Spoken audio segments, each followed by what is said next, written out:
Shut up and listen. There was a new arc in DBSuper. Turn your volume up, cause we're gonna do a brand new Kirblog. So I suppose we got shining hearts. Here we go. Time traveling was heavily involved. Lots of different villains with problems to be solved. Malevolent god seeking world domination. Yes, you can tell. There's lots to be discussed now. So let's get on with the show. Ooh, hey, okay. I'm gonna go ahead and stop right there. Wow, how long have you been working on that one? This is phenomenal. Any further brain cells? Way too many months I've been saving that. Hey, welcome one and all to the very first Kirblog of the year 2017. It's been a long time coming.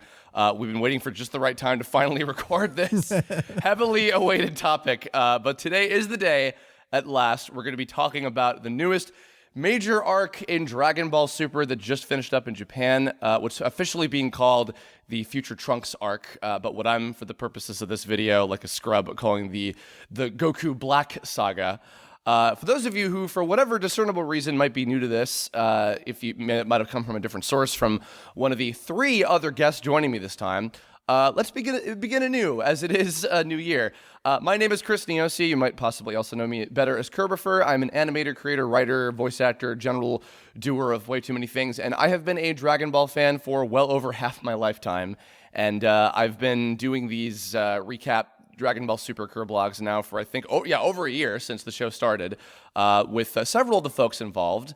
Of which I'm going to allow them to introduce themselves this time. So please, gentlemen and lady.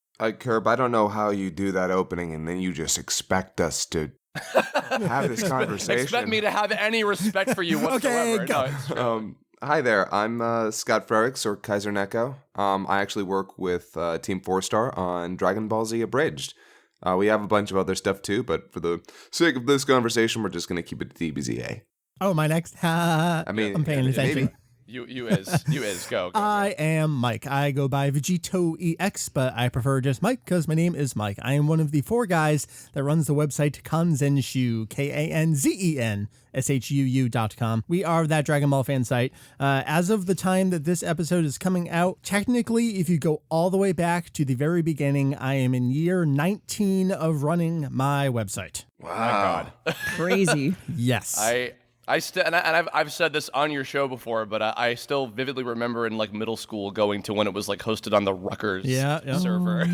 Oh God, you were in middle school and I was in college. Stop. I'm so sorry. I'm so sorry. Oh wait, but we have a new addition. We've of course had Mike and Scott on these before, but we have a new, very appropriate guest for this one, considering a certain character involved. So please introduce yourself. Hey, my name is Meri, and I run the website TempleOTrunks.com.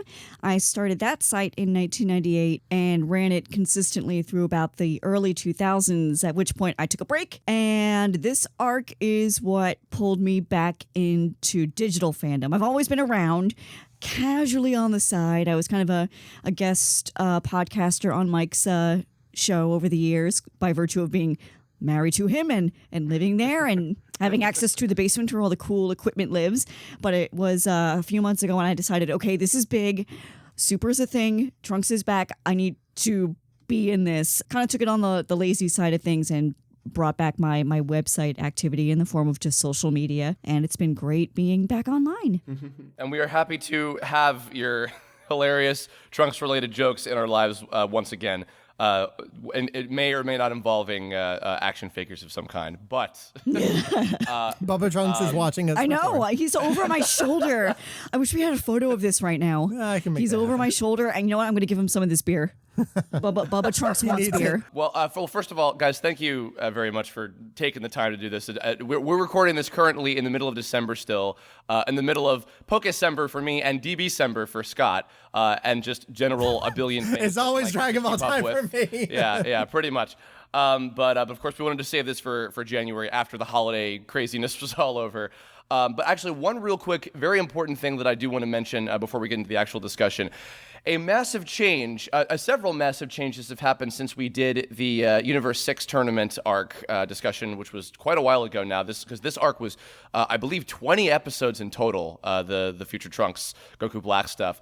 But in that time, The series is now, very importantly, I should put emphasis on this to anybody who has not joined us in, the 21st century, for Christ's sake. The show is legally available for streaming, and no, we are not sponsored, on Crunchyroll, but please, if you have not already been watching the show legally on Crunchyroll, please do the world, the fandom, the show a favor and do that. The show is also, as of I think the week that we'll be putting this up, going to be airing in English on Adult Swim on Cartoon Network on Saturday nights. So keep an eye out for that if you also are interested in checking out the long-awaited English dub of the show as well. Yeah, I just want to add on to that not just Crunchyroll, but especially the international folks out there. And Scott, you may have seen, I was going back and forth with your buddy Masako on Twitter the other day. He was talking about, we got fans in Brazil and all these other places. There are so many international fans. There are other services too. Daisuke in particular is serving up the show to so many countries. And I believe down in Australia and New Zealand,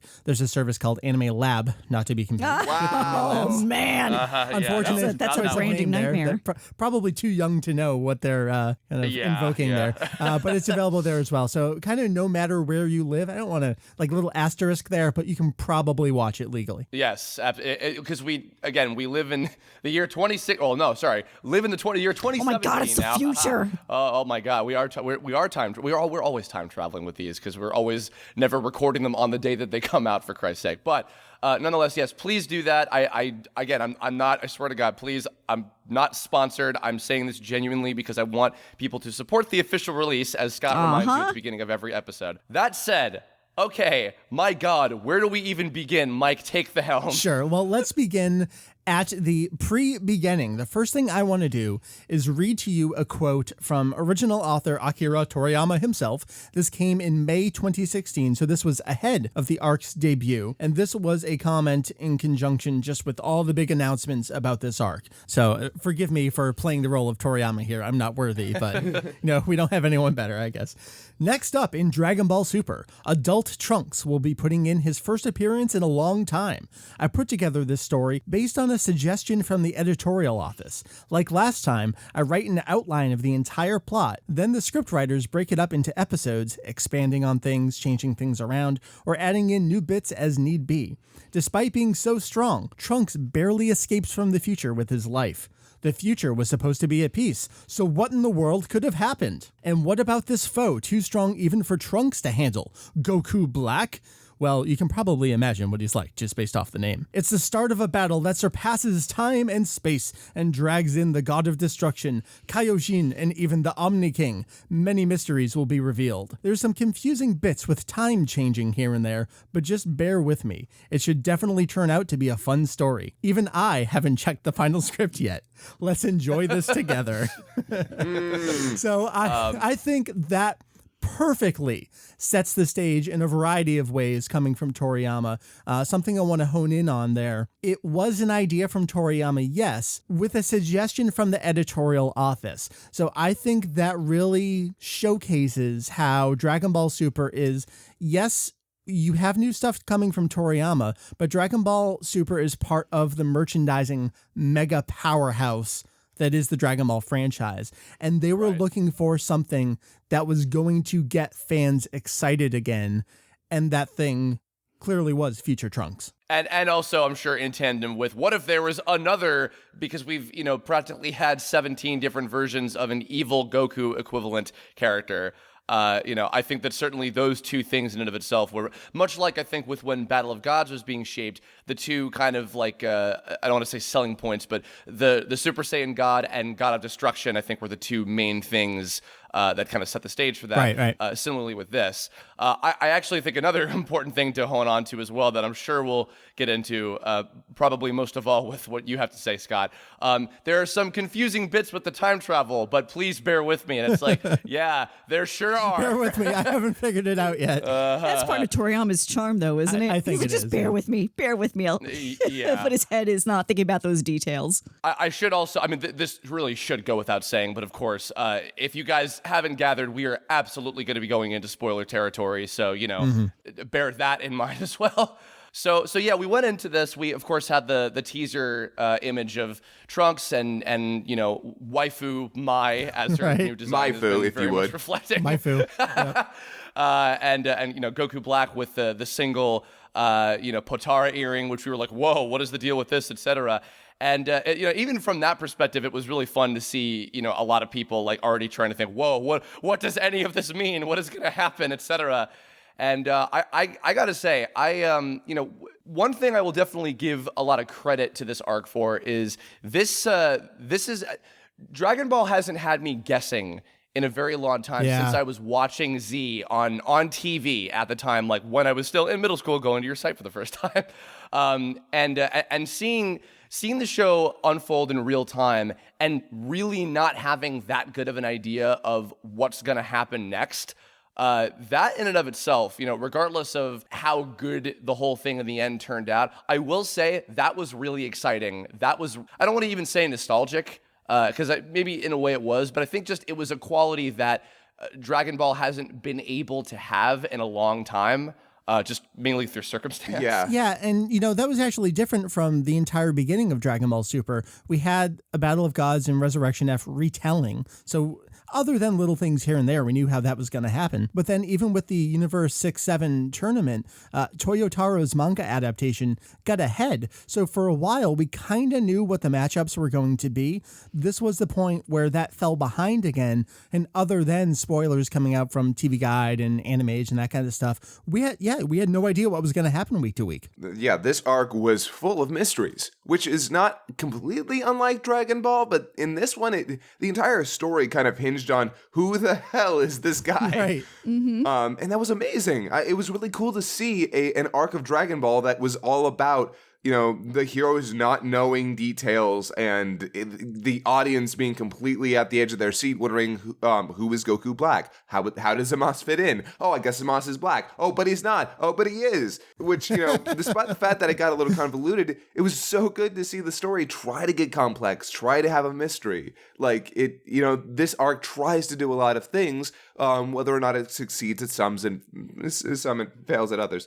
But no, yeah, I loved that mystery angle. Yeah, it's almost like that was half the fun, is that anticipation and not really knowing what's up. And it just makes you feel instantly younger. Not, to Chris's earlier point, it wasn't a matter of nostalgia. It's just that almost feeling of, I don't want to say helplessness, but it's like, I don't have the benefit of 15-year-old episode synopses to go off and read from like back in the day. This is, no, we're all in this together. And it kind of led itself to breeding ground for speculative videos up the wazoo, which I wasn't big into that scene just because I wanted to maintain that level of ignorance like willfully. It's like I didn't want the fan theories to really taint my vision of what's to come next. I wanted, because it's so rare that this happens, it's like, no, I really want to know nothing. Yeah.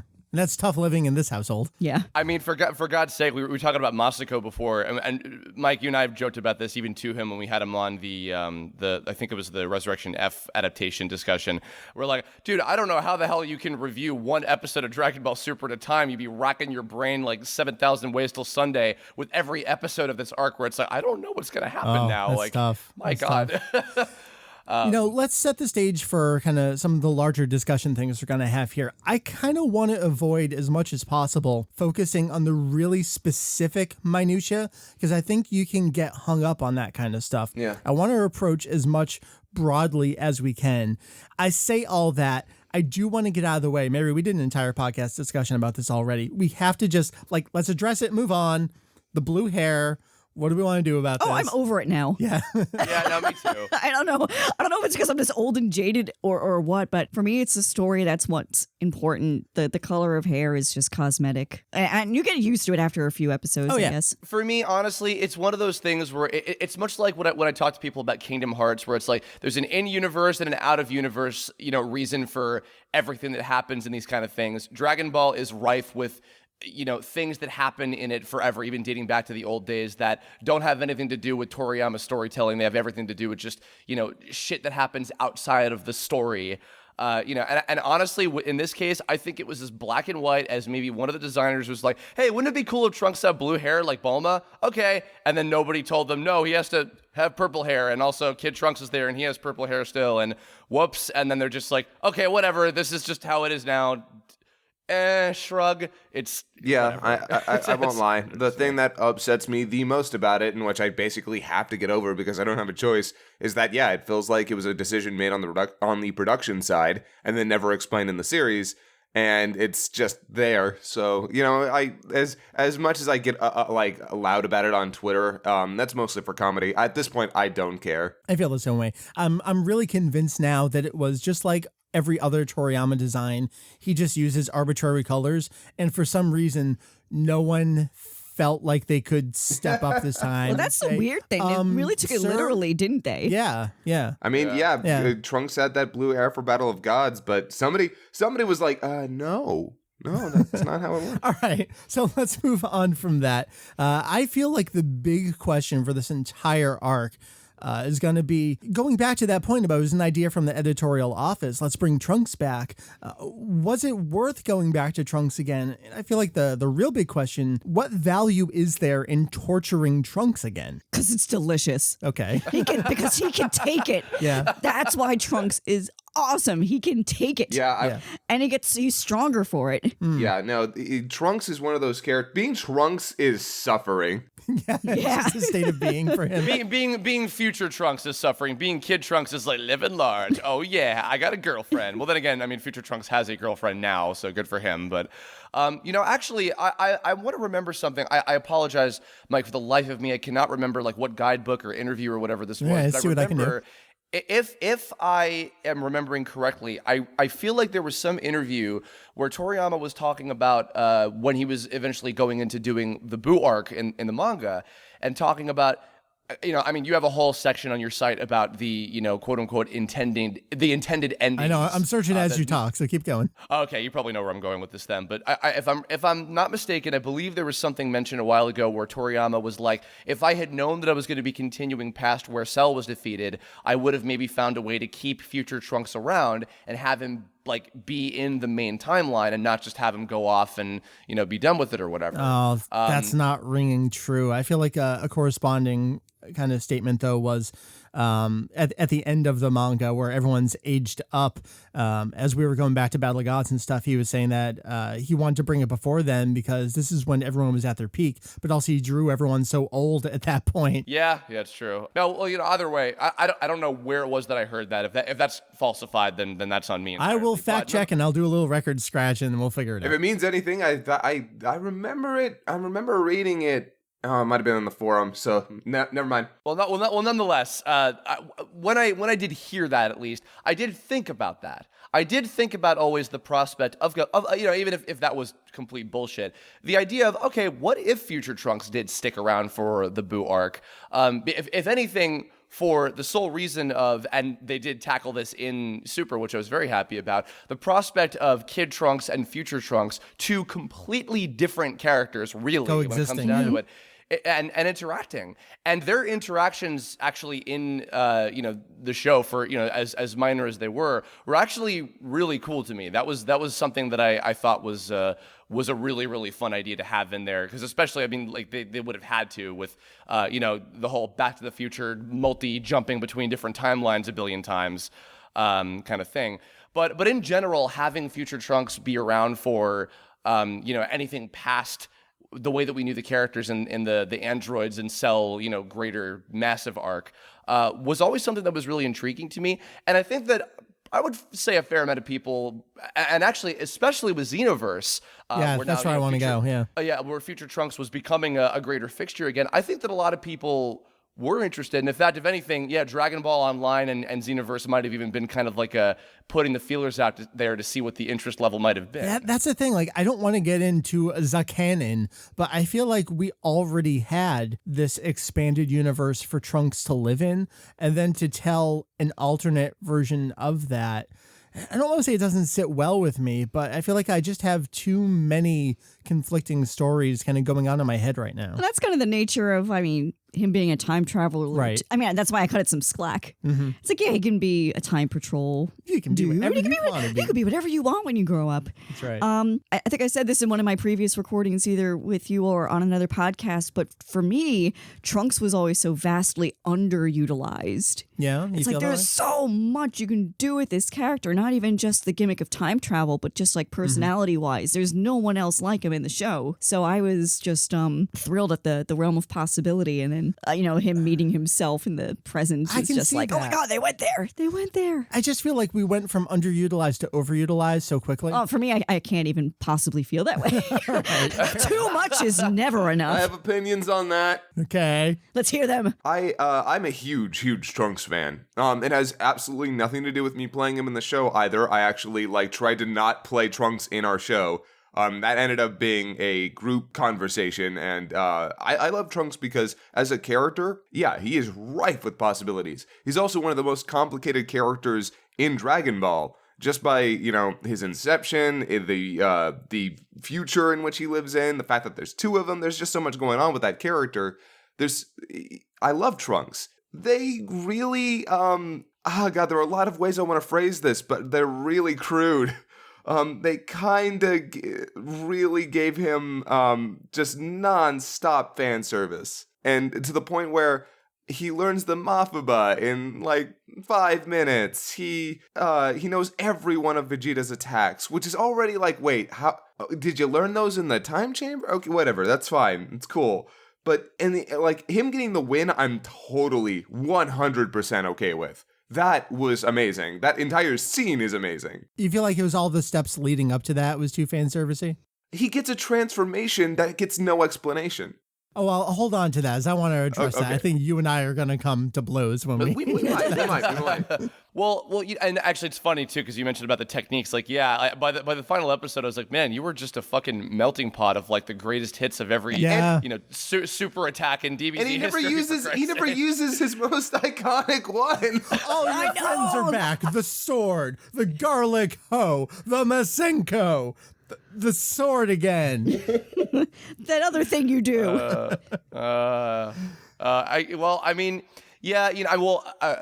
call out our friend Kieran, Lord Moonstone. I mean, he's gone as far to say future Trunks is the biggest Gary Stu since Broly when it comes to Dragon Ball, which I don't know if I agree with that necessarily.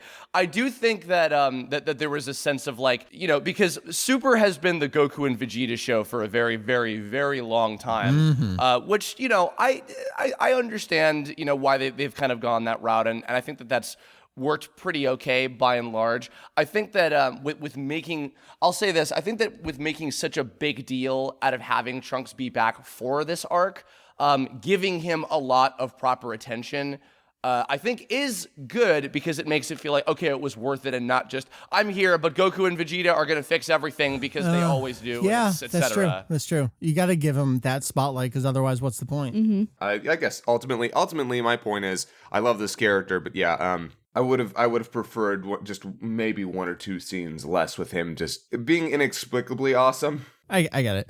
I want to talk one more character-focused kind of section area before we go to larger story stuff. I feel like the star of this arc truly was Goku Black from a characterization standpoint, from a voice acting standpoint. Oh, yeah. I think this might have been one of Nozawa's most iconic, amazing performances in her entire history. If I might. But my entire team, the opinion on Masuko Nozawa and my team goes up and down. Masuko and I love her. Lanny, Taka does not like. Specifically as Goku, that's my credit, specifically as Son Goku. But carry on. Everyone loved her as Goku Black. She was amazing. Yeah. I feel like I'm sitting back here going, I told you so, for 20 years. Come on. Vindication. I'm actually really curious. I don't know if you've talked to Julian or anybody or anyone about the specifics of this. A long time ago, one of I think your earliest episodes, certainly in the first couple of years of the podcast, you guys were talking about the different speech styles of various characters, and you were talking about the difference between how Masuko Nozawa performs basically everybody within the Son family tree, as well as Bardock and even Tullus as well from movie 3. out of curiosity, as she has now played multiple, like, badass adult characters between, like, Super Saiyan 3 Goku, Ultimate Gohan, Talus, Bardock, and now Goku Black. Do we know, because I certainly don't know, but I'm curious, are there any distinct differences between the way that she performed this iteration of this character? Was Goku Black like really, vocabulary? like in terms of, I guess, speaking politely, over domineering, like a Frieza style? No, it was very straight. Everything that made that character's vocal performance was in delivery. It wasn't in language. And I think that's the thing that's resonated with so many people, because you don't need to know the language to pick up on that kind of stuff. Very nuanced. Yeah. So, Chris, you were talking kind of very early in our discussion here about the idea of an evil Goku. And this is something I've gone on record so many times. Like, I don't want that. First of all, we've had that. You mentioned Tullus already. We've already had the, hey guys, what if evil? So, like, that wasn't going to do it for me. And I went into this arc, I remember saying, like, I'm not excited for that concept, but if anyone's gonna pull it off, it's probably going to be Toriyama. And I feel like that's maybe giving him too much credit, but I feel like he kind of pulled it off for me, because it wasn't actually evil Goku. Right. It wasn't evil Goku. And it was, oh my God, I'm myself best friends. Isn't this hysterical? That I feel like you could not have seen coming from a mile away. Right. And maybe that's maybe that's just not being. So the question is, Goku Black, awesome character, right? Everyone please agree with me so we can move on. Yeah, absolutely. I have opinions about Zamasu, but Goku Black? Oh, no, 100%. Like, he's the best part of the arc. Well, address that a little bit then, because they are the exact same character, but they're completely different in some ways. What do you think those are, Scott? Well, while you have Zamasu, he's a lot more subdued, actually. It's kind of interesting. The character of Zamasu, even in the future, he's definitely all about, like, I'm going to kill all of the humans / mortals / whatever we want to translate Ningen as. And and I want this beautiful world. But he's also weaker than Goku Black. It's I feel like he wasn't as committed to the cause, if that's a weird way to describe it. It wasn't until he got his body. He's like, now it's going to happen. Well, you also have to, and I found that really interesting, because I feel like this is actually a character angle you can definitely explore a bit, which is that Zamasu was kind of shanghaied. Fuck, he comes back to Goas, and he's dead, and he's like, what the? And Black's just standing over here like, yo, I did your job for you. Let's go kill some Ningans. Right. And he's kind of hesitant to, like, am I doing this? I guess I'm doing this because this guy over here is me and says I'm doing this. So I guess we're doing this. Yeah, this me with even weirder hair is like, let's go. So, but then you have Goku Black, who, first of all, we see him killing people. We see him destroying stuff. Yeah. Like, we actually get to see him, like, do his, godly duty. And he's just smiling the whole time. He's loving it. Oh yeah, no, he is into this. He's 100% about this, and it's so good to watch. And yeah, and the difference I feel like between Goku Black and Zamasu is Goku Black, it seems like he's already in this. He is 100% like ready to kill people, where the other one is like, oh, I'm doing this. I'm just, I'm going to talk about myself and, be a little bit flowery, but we'll get to this. Don't worry. Yeah. Well, mainly because he still had to hide his agenda at that point. Right. That's true. Yeah. So do you think he had that kind of hanging over his head? Like he's trying to hide what he's trying to do? I don't know. Because everyone's just traveling all over the place so much. It was kind of difficult. Like Toriyama said, bear with him here. It's kind of hard to keep track of whose motivations are what at which point in time. That part wasn't the hard part for me. The hard part for me with the time travel was making sense of how in the bloody hell a ring protects you from causality. Don't think about it. Yeah, I mean, well, that's the thing too. Is like, I mean, okay, I also don't like to harp on these kind of things too much because me too. I don't know. I think that specifically the like making sense of the time travel stuff because let's address this too. For those of you who don't know. The way that time travel works specifically in the Dragon Ball universe was, I think, very clearly like, oh, whoops, well, we're changing a lot of things in the middle of the story, so I guess it's not when you change something in the past, it automatically affects the future. It's multiverse theory. And it was turned into that in the middle of the Androids arc, like when it was going on. So that in and of itself is a thing to keep in mind. But the other thing is, too, there is, and Scott, you've actually, gone into a lot more discussions of this, I think on Reddit, you were telling me, is that, if you really, really, really get like balls deep into it, the unfortunate truth is, a lot of the time travel stuff in this arc doesn't necessarily add up with how certain things affected each other and how, the order of certain events happened, etc.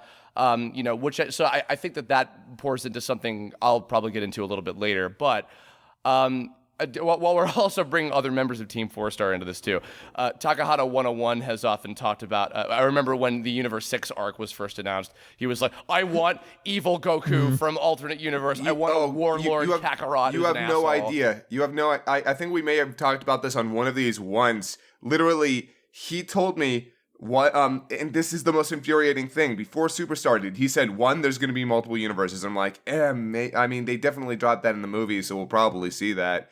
And then two, he's like, oh God, what was it? Yeah, he's like, there's going to be an evil Goku. And I'm like, no, that's dumb. And you're dumb. Wow, 2 for 2 then. Oh, yeah, I know. So hats off to you, Taka. But also something Taka pointed out that I wanted to kind of tie into the Zamasu conversation was he's pointed out that Zamasu is very much like he's the most modern anime style villain I think that Dragon Ball's had. Yeah. In terms of his much more like philosophical, like, kind of motivation. I don't want to say it's flimsy. It was something that was making me think constantly, like, well, what is your real end game? Oh, like, I want to get into it with Scott here because we just watched. Oh yes, we did this morning. The super extra episode of your top villains. You know what? I think my reaction to that is, it's a kid's version of a very philosophical villain. That's true. It's like they can't go too into the weeds with that literary character that you want to see. This has to be consumed by the masses for a broad range of ages. And I'm not saying, little kids can't be smart, because I think we've been proven time and again, like, no, they're actually smarter than they let on. Yeah. But I think for Dragon Ball purposes, we got to like take what we want from that literary trope standpoint and really scale it back. Yeah. Actually what's kind of interesting, I don't know if you guys have know too much about the characters from Pokemon X and Y, but actually Lysander, who is the main villain of that, it's Generation 6 of Pokemon, I've been following that series kind of actually in tandem with this with this whole arc in Super. And Lysander's whole kind of thing was, I care so much about the beauty and purity of this world that I would be willing to destroy it and start over anew just to preserve that beauty. And actually hearing that kind of, I guess, educated me on like, oh, okay, I think I get Zamasu a little bit more now. It's not, to me, it's not like the most amazing idea for a villain motivation, but it did at least like get me to understand a little bit more what his deal is. And I'm like, okay, so I think I kind of, and I did really like him as a character. I did really enjoy him and Goku Black kind of in tandem. I think that they were a very interesting, unique, utilization for a bad guy this time. And, they made for just purely a lot of really, really interesting entertainment. They lent themselves to a lot of really cool fight scenes, a lot of really cool, like, tense, like, chases and, and discussions and, like, oh God, like, who's going to make the first move and who's going to shoot first kind of thing. So, even for that alone, they're welcome in this whole universe to me now, I would say. I think, you guys summed it up perfectly. That was going to be my total rebuttal against Scott, was that it's a kid's show.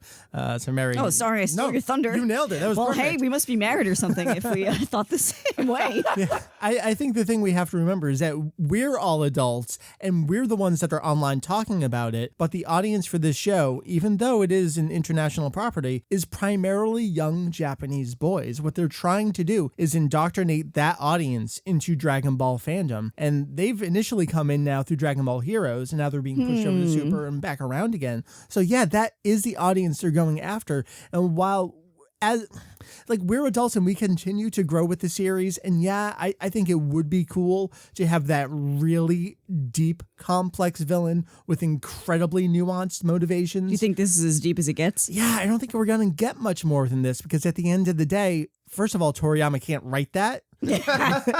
and second, that that's going to alienate the audience that they're trying to get now to sell nostalgia to in 10 years. Ultimately, and by the way, for those of you who haven't seen the super special that we did for DBSuper, ultimately my opinion was to just truncate it. Well, yes, I personally kind of felt like they went for with a very complex character angle, at least one that usually needs a lot of subtlety and complexity to actually explore and properly execute. But I agree, it is a kid's show, but to that extent, while I definitely would not have minded them keeping that motivation, I just didn't feel like they had enough fun with Zamasu. You know what? I don't disagree with that. With Black? I wanted more. Yeah, I agree with everyone. Don't get me wrong. Like, I disagree and agree with all of us at the same time somehow. Because that's my thing. For me, it's either you go all the way, like make him this complex, like damaged, like psychotic villain, or you gotta have more fun with him. Because the entire concept of like, these filthy mortals, I'll have to destroy them all. They only play with it like once or twice where he gets cut off when he's doing like, or people are ignoring him when he's doing one of his little speeches. I think that one scene was enough to sell it for me. It was like, I just like hearing myself talk. I know a lot of people had problems with that as just being like a too self-aware thing. I thought it was brilliant, and I think that was enough for me. That scene, and that wasn't necessarily enough for me just because Zamasu is around for a while. And he becomes kind of insufferable when he's given this complex motive and then not enough time to either like have it be lampshaded or played with or actually played completely straight. So it just kind of comes off this halfway point of he kind of just feels underdeveloped and petulant. And you have Goku Black over here who's a million times cooler. And then they fuse and it becomes a Final Fantasy villain. So infuriating what if question then.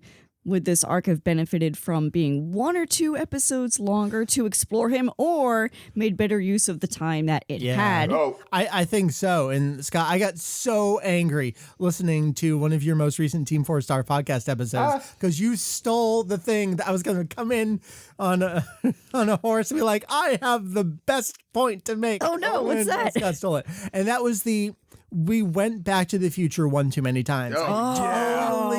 Totally agree with you. Yeah, now that you put that into words, yes, that actually pinpoints probably my greatest beef with this arc is like, why did you go there like a gazillion times? Yeah, it really felt like I don't quite know. I think it was the second time. I don't quite know what we accomplished doing that. More fight scenes? More fight scenes, but then we still spent all that time again, like, well, I guess we'll sit over here and drink tea, and I guess we'll sit over here and prepare. Like, it didn't do anything for moving the story ahead.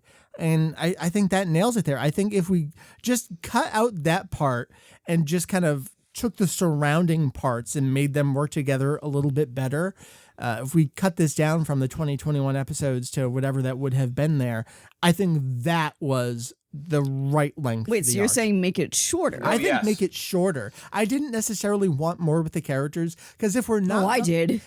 I feel like if we're not going to do more with the characters for all the reasons we said, primarily about it being a kid's show, let's cut down some of that needless not moving the story forward stuff and let's just make it really concise. I think the length was fine. I just would have wanted better utilization of that time. No, I agree. And you know what? It really is such a shame, too, because the prospect of them going back and forth between the timelines, I thought was a really, really interesting, device for the story.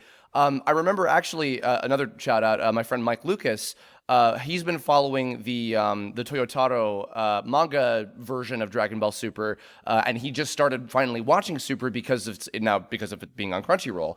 So he just watched through this arc that we're talking about now, and he was also following the manga, and he was saying, there's a part of me that actually kind of likes the manga version better because it seems like they're really like abridging, a lot of things together. Mm-hmm. And I actually haven't fully caught up on it as of late, which also, a little shout out as well. I think Viz has been legally releasing a lot of chapters of it now over here. Yeah, 14 is out as we're recording, and by the time this comes out, probably 15, maybe even 16 will be out. Well, let's stop real briefly to talk about the manga. I don't want to get too much into manga versus TV comparisons. But it's better. Right. Well, Scott, You heard it here first, people.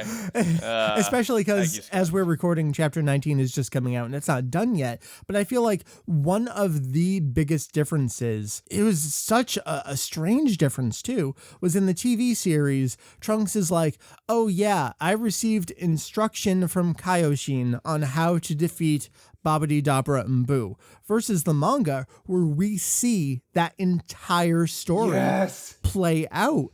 And that's the kind of thing where I'm like, man, neither of these mediums stand alone as the all-encompassing telling of this story. But isn't that kind of cool, though? I think they complement each other. That's their point. I mean, also, I'm putting a marketing hat Exactly. here. It's marketing too. Go out and buy both, kids. You need to have red and blue and maybe even green to get the full story here. Green is the Future Trunks movie that they released in 2017. Yes. Oh my God. You know, I mean, well, considering that little thing that they, for those of you who don't know, there was a version of the Resurrection F movie that aired on Japanese television With the pointless extra, I'm reading a book and I guess I'll go fight now.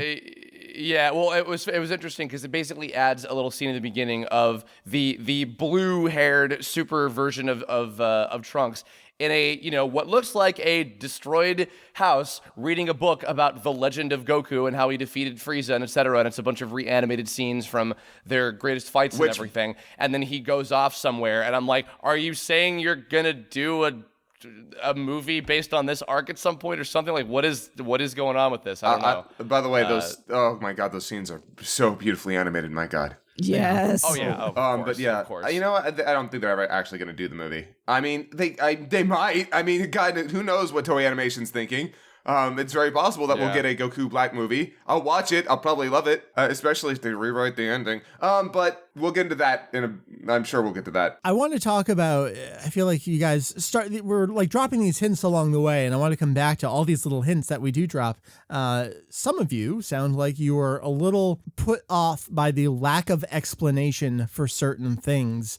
Most notably, Trunks' new transformation that we get, which doesn't have a name, doesn't have an explanation. I've gone on record so much lately. I did an entire solo podcast episode, like a really heartfelt thing. Like I really feel like the strength debate culture is completely cancerous to Dragon Ball fandom right now.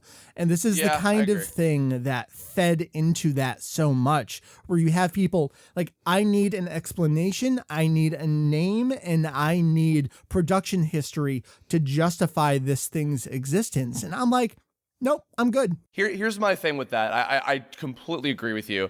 You know, when I see, what I first saw and heard about Super Saiyan Rose / Rose, whatever the fuck, I don't care, the pink one, when I first saw that, and it was revealed, I think it's some concept art or something before it even... Yeah, it was some artwork cards, that kind of got out on Amazon Japan before it was supposed to be revealed. My opinion when I saw it then was the same as when it was used in the show, and it's the same thing as Super Saiyan, whatever the fuck that was that Trunks had with the Super Saiyan sword, whatever. It's the same thing that I think about when I saw, you know, when I first heard about the God form and when I saw the blue form. It's what it really is, and again, this goes back to my thing about there's an answer in and out of universe. What it really is excuse for new merchandise and DLC in video games, new forms and things like that, and et cetera. It's not really like... Sure, the God forms, I think, had a perfectly fair explanation for what they were, and I'm like, okay, I accept that, especially the red God form, I think, worked perfectly fine for what it was. And you know what? To some extent, I do understand why people are like, well, what is this? Like, sure, not so much like the strength of it, but it's like, well, where did this come from? Why? Like, can we at least get something as to why? Can I touch in on a little bit? Because I'm one of those people. I'm one of those people who's ultimately like, I'm a little uncomfortable with the way that this was introduced. With Super Saiyan Rose, it's making a lot more sense now that the manga and like production notes are coming out implying that there was always supposed to be at least a regular Super Saiyan Goku Black. The way in which Super Saiyan Rose was introduced was a little weird. Not that it was a bad transformation, and it makes sense that it's just, it's his version of Super Saiyan Blue, because he's a god, and Zamasu, whatever. I was able to accept that well enough. But when it came to Trunks' transformation, especially after reading the manga, which basically tells you what it is, or at least gives you a hint much earlier on, in the show itself, it is never explained what in the world he's doing or how he's achieving this power. And it's not necessarily that I need an explanation because I can't make sense of it on my own or I can't just let it be. But there are so many times within the series where something happens, where a transformation happens, and then at least someone like it's a monument. It's like someone's like, "Wow, that's a new transformation. What is that?" There's a mystery that you feel like no one commented in universe enough on Trunks to justify it. I feel like it just kind of happens, and everyone's like, "Well, we're just accepting that freaking Trunks over here with not even Super Saiyan 3 is apparently fighting Goku Black and holding his own." I'm coming around to that. I know the strength debates, you don't appreciate that, but I need consistency for the stakes to matter. Can I throw in just devil's advocate? Yeah. Sure. Do they think that we as an audience are supposed to know what it is based on what we know about the universe? Maybe. I mean, Like, we see things like the lightning. So Lightning and the blue. Are they hoping that we put two and two together? And then they say, okay, well, we don't need to say what it is because the audience has seen bits and pieces of these before. You should be able to figure out what it is, even though you can't put a name to it. That comes back around to, like you were saying, well, kids are smart, aren't they? You can deal with it. Do we need to hand an explanation to you on a silver platter? I feel like you don't really need to. Scott, I want to go back to what you were saying about the folks acknowledging it in universe, because where I was going to go back to, I've told this story a few different places, and I know the Kanzenshu audience knows this well. Something we love to bring up as an example is when Gohan transforms after 16's head is crushed. That was not named for a long time. That did not have a name until Goku goes up against Boo and says, I guess you call this Super Saiyan 2. Oh, yeah. So and then he goes up to Super Saiyan 3 and names it 3 there. That entire time, that form existed without a name, except for one little footnote in the back of a thing that named it Super Saiyan Grade 4 to go along with other stuff, but ignoring that. So I feel like this could have been another example like that of, look, characters are allowed to do things, gain new power, gain new transformations. And do you need to name it for it to be valid? No. But I really like your point, Scott.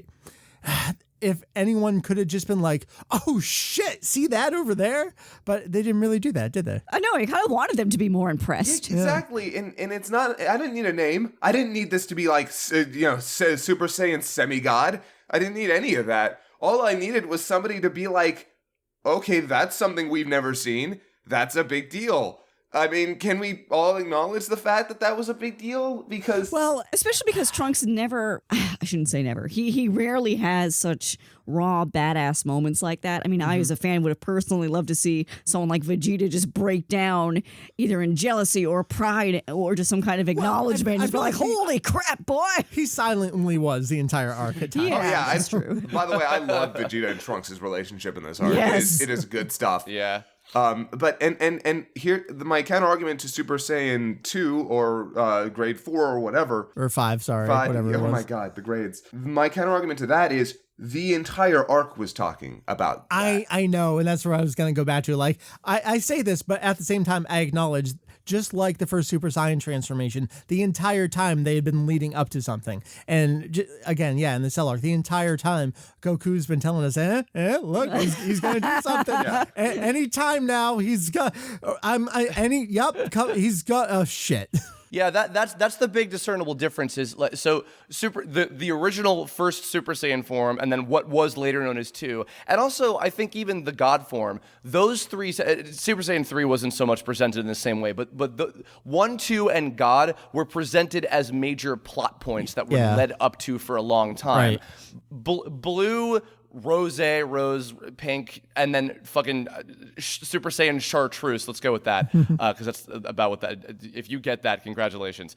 Those aren't presented as plot points. They just kind of happen, which is the reason why my whole kind of like, I guess justification is just like they're just transformations. Like a lot of characters in Dragon Ball just get transformations, Super Saiyan or otherwise, and They're here for merch and video games and cool fight scenes, and it's like, okay, whatever. I guess it's one of those things I'm just also not going to think about too hard, along with Trunks' blue hair, you know? If I might, just to kind of sum the entire thing up, I love that transformation for Trunks. I love how it happens. It is a fantastically badass moment.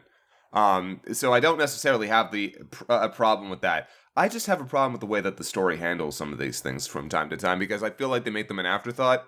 And when it comes down to strength debates, no, I hate power levels. I hate their inception. I hate the fact that they were ever made a thing.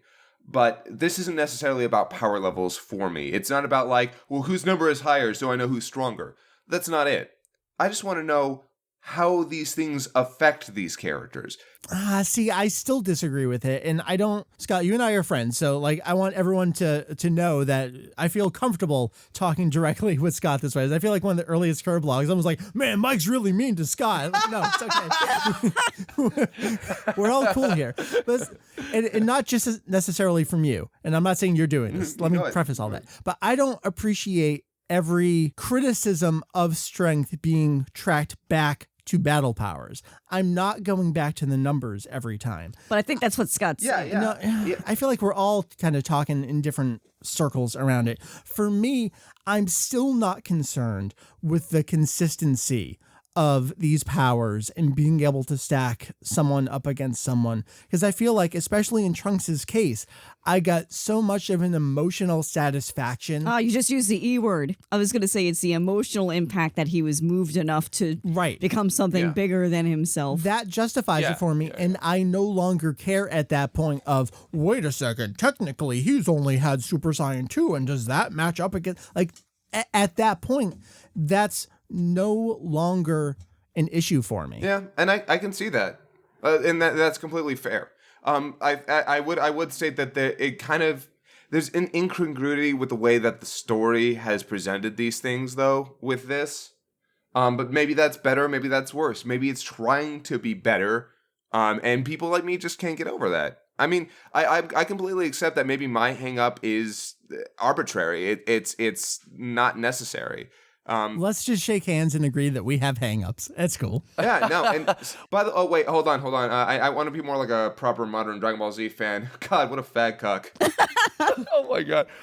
I actually wanted to toss in something. This is actually something I kind of wanted to save for towards the end of the discussion, but fuck it, because it's relevant. Yeah, we now. jump all over. It's all good. So the emotional impacts, that is something I think that's very, very, very important to talk about, and that is of great value to me, and that I think that oftentimes does get lost in those other kind of like more like balls deep lore and power level and logical kind of discussions. Balls deep. And I don't know. For me, okay, so Super, it has kind of a tricky problem to address from the get-go. It's very difficult to have stakes in a series like this.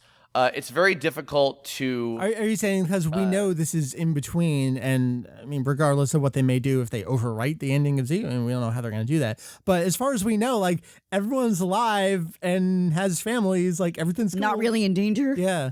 Well, actually, no, it's not so much the eventual having to connect to the end of Z and whether it will or will not, lead into GT or whatever. It's actually not that. It's just the inherent problem that always happens with it's like, that has always been the case with Dragon Ball where, okay, well, where do we go from here? What's stronger? I think Scott Melzer made a joke about like, oh, he's the strongest in the galaxy. Well, what about this guy? Well, he was out of the galaxy when we said that, kind of thing. Like, you always have to come up with a greater and more, bigger threat. And I think that actually with Super, what's been setting it as very unique in this case is the fact that it hasn't always necessarily been about that every time. A lot of it, I think, and actually why I think a lot of people have been enjoying a lot of the filler, goofball episodes. Like, actually, as of recent, you've done a review of just the Dr. Slump crossover episode, which was great. And if you guys are not avid listeners of the Consenshu podcast, go check that out. I'll have a link to that somewhere. But I think a lot of people enjoy that stuff for the same reason that I think part of the reason why these last two major arcs have worked so much is not so much the stakes and not so much like the bigger picture. I think that a lot of it has to do with these moments. Stuff like you were talking about Trunks and Vegeta's dynamic throughout this entire thing which Scott, you made a whole fucking video out of, which was hilarious. And then, Kid Trunks and Future Trunks, which I had always wondered what that would be like, and I was super I'm so happy. glad they went there. Oh man, Kid Trunks that was worth it alone. Kid Trunks going up to Future Trunks and being like, dude, ball the fuck up. I was like, oh, this is so good. More than that, the 18-inch Trunks scene. Oh, God, yes. Oh my God. Everything we needed. When they did that, I was like, I never give the show enough credit when it comes to things like that. I always think, man, it would be cool if they addressed that. But no, they don't pay that much attention to detail. They're not going to go there. They're not going to remember that this is a thing. And they went there. I'm like, oh my God, it's so good to be alive. And she was so dickish about it too, which I think is so in character for her. It was great. I was just going to say, I kind of wanted more, but at the same time, I'm like, oh, that scene was so good. Like, I'm so happy. Yeah, no, like little things like that were sprinkled throughout, and then also I guess in terms of like the more I guess the stuff that people probably put more emphasis on because now also with our internet culture you see GIFs of it flying everywhere.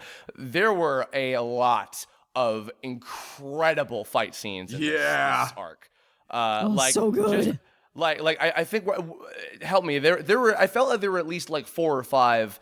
Really good, like very, very well animated, well directed fight scenes between various characters. Like there were. This. Finally got their act together. Yeah. So it kind of started with the first episode of the arc. We got some great animation with Trunks and Goku Black.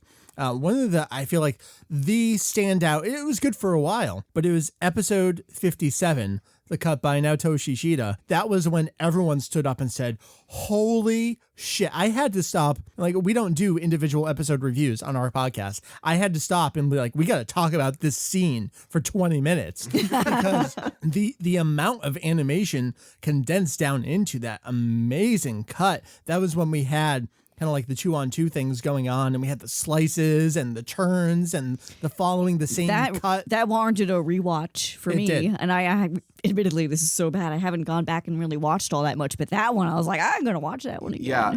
Oh yeah, I mean, like despite Vegeta being kind of like okay, sure kind of thing.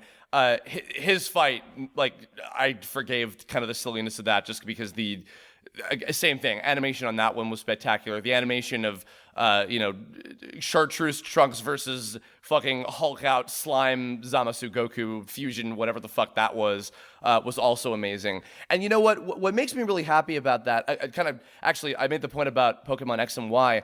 A lot of people have been also giving major accolades to the fight animation, a lot of the choreography and everything in certain battles that have been happening in the last couple seasons of Pokemon.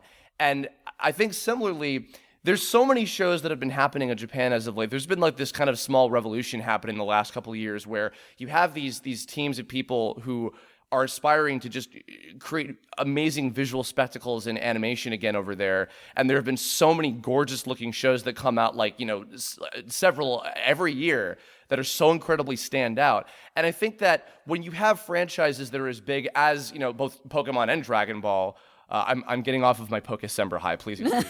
Cool. And you have these big companies that are like, you know what? These are, and actually, arguably, Pokemon and Dragon Ball are arguably the biggest anime franchises on planet fucking Earth. So for somebody to be like, you know what? Let's step it up. Let's really, even if it's for just this one part or for these couple parts and saving it for the right time or whatever, because obviously we still got to do, an episode every single week. That's just the way it is. I think that really shows like they're valuing just how important these franchises are, how much people care to see this stuff, and how much it pays off in terms of, that was really awesome. Because it often does when, again, you have like, oh, that was kind of weird, or that didn't make sense, or that was kind of like not totally satisfying. But then you have that in the middle, and it's just like, oh, but that was so fucking cool, I don't even care kind of thing, I wonder how much of that was response or blowback to the poor execution of the previous arcs in Super. I mean, was it kind of like, oh, we got to make up for that because we got flack for that? All right, so let's go back to things that we loved, because you guys mentioned Vegito. Episode. Oh boy! Wow! How did I not even put that together? Please go ahead. So it's episode 66 that this fight. I just rewatched the entire entire fight scene again last night, and just kind of like sitting on the couch, like no one. After how many glasses of wine, Mike? No one noticed me. I'm having so much fun just rewinding and watching this over and over. And of course, I'm referring to our buddy AJ does this amazing animation supervisor catalog on our forum. It's just the best thing ever. So episode 66, we got to toss out some names here. Masahiro Shimanuki, Yuichi Karasawa, Naoki Tate in here as well. We had Ken Otsuka animating some stuff at the very end of the episode. These names, just like throw them all together in this episode. They're just like, go do amazing. Just make it happen.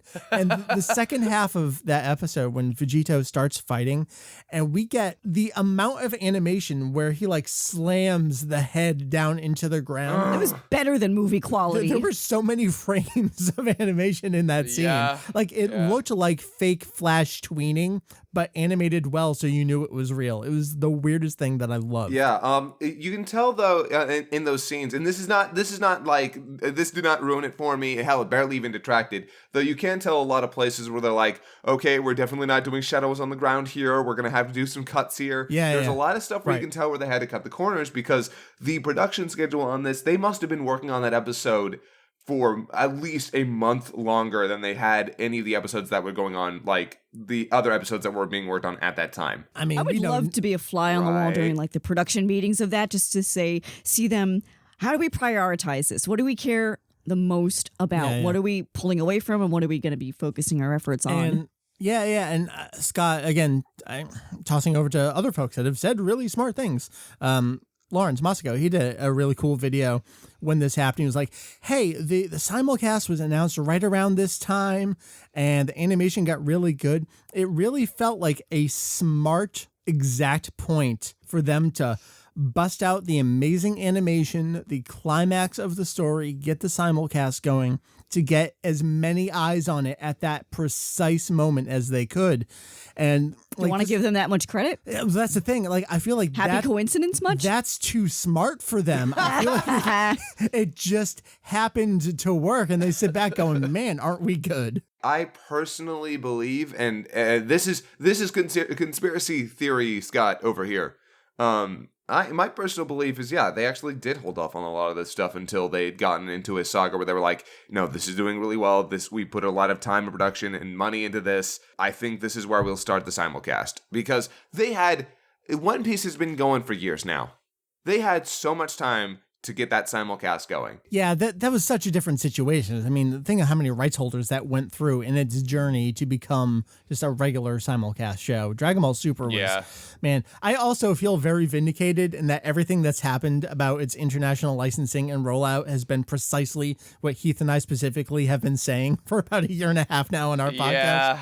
Yeah, it's true. I mean, I'll say this kind of to summarize all these things. I think that through whoever and however many people, I'm very glad that there were a lot of very good decisions that were made all across the board behind the scenes on this. I think that between the simulcast, between also even, I mean, hell, getting it on TV finally now, and then like just this arc in general, the effort that went into it, a lot of the cool things that we got out of it. I think that in general, there's a lot, and maybe I don't know if it's a good or bad thing to say that it's also, this is because of looking back on the stuff that happened before this. So by comparison, like, wow, they've done a much better job now. But I think in general, I'll say I'm glad that this happened because the end result is we got a lot of really, really good material and a lot of really enjoyable stuff the last several months now. Yeah. As a result of it.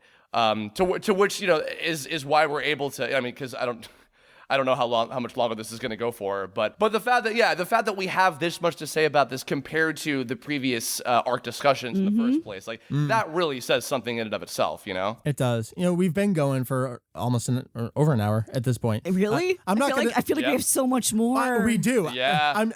Normally at that point I would say, so let's start wrapping it up. I'm saying we're just getting going here. So. Oh yeah. No, well, please, no, next, go for it. So I put out the request on Twitter to get a bunch of questions, and I want to hit those up. So I feel like we have so many things to go back to and talk about. But let's go to the end of the arc, as we were talking a lot of outer universe stuff, production things for a while. Let's go back to story things, and then we'll go back to again those little minutiae things that people want to talk about. The end of this arc, again, spoilers. We're destroying this entire thing, is pretty much no one wins and this entire thing gets erased, and Trunks' everything he fought for is ruined and gone. But I guess we'll go be happy over here. So let's talk about the various parts of this ending. Do we have to? Yes, we do. I'm pulling it out of you, whether you want to get into it or not. I'm really conflicted on it because part of me is loving the nope, no one wins. And that reminds me a lot of the ending of Battle of Gods, where Goku doesn't win that fight. And I feel like we're due again for everyone kind of gets put in their place and is reminded you're not the top shit here. So I kind of liked that. But at the same time, you go back to that emotional satisfaction. I didn't get it, but I also like that I didn't get that emotional satisfaction. I feel like I'm going to need to digest this ending for years before I come around on what I think about it. I think I would have been more content if they left the ending at the first ending and then didn't tack on stuff to it. Yeah. So just Trunks slices and he wins. And then everyone's happy and he goes back home and bye. I saw a lot of people saying like, oh, Trunks is going to win and they'll use the Super Dragon Balls or the Omni King to be like, sure, you can have everything back and everything's cool now. That would have been just too rosy for me. So that's where I'm like, man, maybe it is cool that he lost everything and the point of his character is to just suck it up. I don't know. Well, remind me of something, because I actually don't entirely remember how this turned out. So that timeline is gone completely. Well, and I mean, it's tough to say because he came in, Omni King, Zeno, and something happened and shit's just gone. We don't know if it's the entire plane of existence there or if it's just that world. I mean, we're kind of really left wondering what happened there. Well, I guess, but more specifically, where did Trunks and Mai go again? Like once they kind of settled things? They went to another timeline where they still exist. So there's going to be duos. That bothered me the most out of everything. And I'm pretty lax. Yeah. When it comes to things like logic in the show and why things should or should not be a certain way.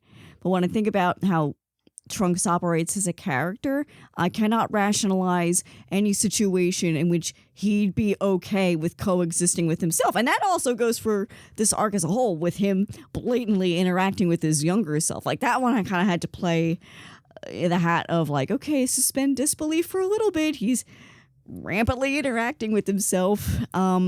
That just struck me as odd. I thought that was totally okay. I mean, considering that Trunks has made himself pretty familiar with the theory of time travel, how he's already introduced, like he's interacted with a young version of his mother. Like I can see him be like, oh, that's like, because no matter what in like actual experience or interaction he has with young Trunks, it doesn't affect him in the future. So it's whatever. Yeah, it doesn't affect that anymore. Sure. He gives no more fucks. But here's the one thing.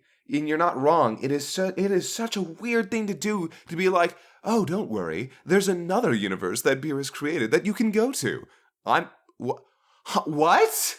Wait, hold on. Why? Like, obviously, you can make as many timelines as you want. We know you can make as many as you want. But I feel like it comes back to, all right, if the point of Trunks is to suffer, the other half of that point is to rebuild. And if you just bring him to another place where everything's hunky-dory, he really serves no purpose. Mm-hmm. He'd be sitting in a corner twiddling his thumbs. Like, right. What, I need a hobby, you guys. What do I do? Not to be that guy, but... oh, the time travel. Which multiverse theory are you using? Pick one and choose one. Are there new dimensions created when you use the time machine, or are they created when you change something big from the past? Because it just doesn't make sense. Because if a new time ring is created when a new dimension or a new time stream is created, then why is there only one new one?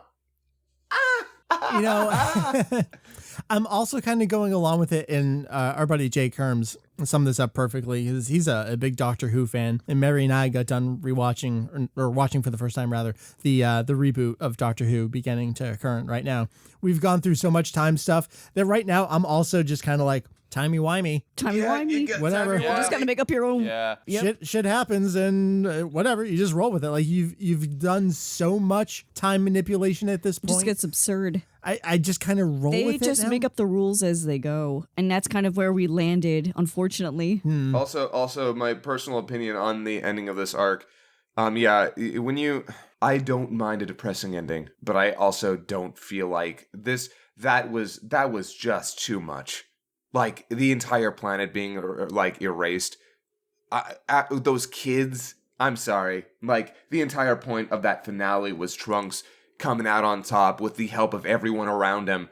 And then rocks falls, everyone dies. So maybe it's a bad ending for the Trunks arc, but it's the right beginning for the next arc. I don't know about that because the next arc, fights again, woo, right, but, tournament. I give like no craps about this now. Yeah, but we also know like pretty much all of existence is in peril in this next arc. And again, we're spoiling things, but this has just been announced, and by the time this comes out, we'll be like a month out. Actually, I should point out, at the time that we're recording this, we know only the most basic of details about the universal survival arc or anything, which is actually part of why I wanted to record this still in December. So that we would not be talking too much about that. Yeah. But again, not to go too far into it, but just to set it up, like, well, now we have two Omni Kings, two Zen-O, and we know what his power is like. Shit's probably going to get pretty bad at some point, and that's why I say maybe this is bad ending to Trunks, but maybe that perfectly sets up just how much trouble everyone's going to be going forward. Well, see, okay, I'm conflicted about this too, I for different reasons though. Actually, okay, so if I'm going to be mildly presumptuous here, but bear with me. If I were in any kind of position on like, coming up with any kind of story stuff for a show like this, I feel like actually ultimately erasing Trunks' timeline is actually something I think that I would have done.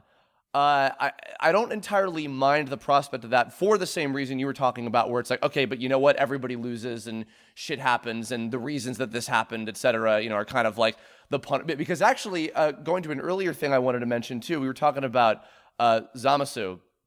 I never got to say this. I wanted to put out the fact that something I found really interesting about Zamasu and Goku and Goku Black were the fact that we've had past villains who are obsessed with Goku in various ways, or like fixated on him and like overtaking him. Yeah. And Zamasu took that to a level that was incredibly interesting and really cool that I liked.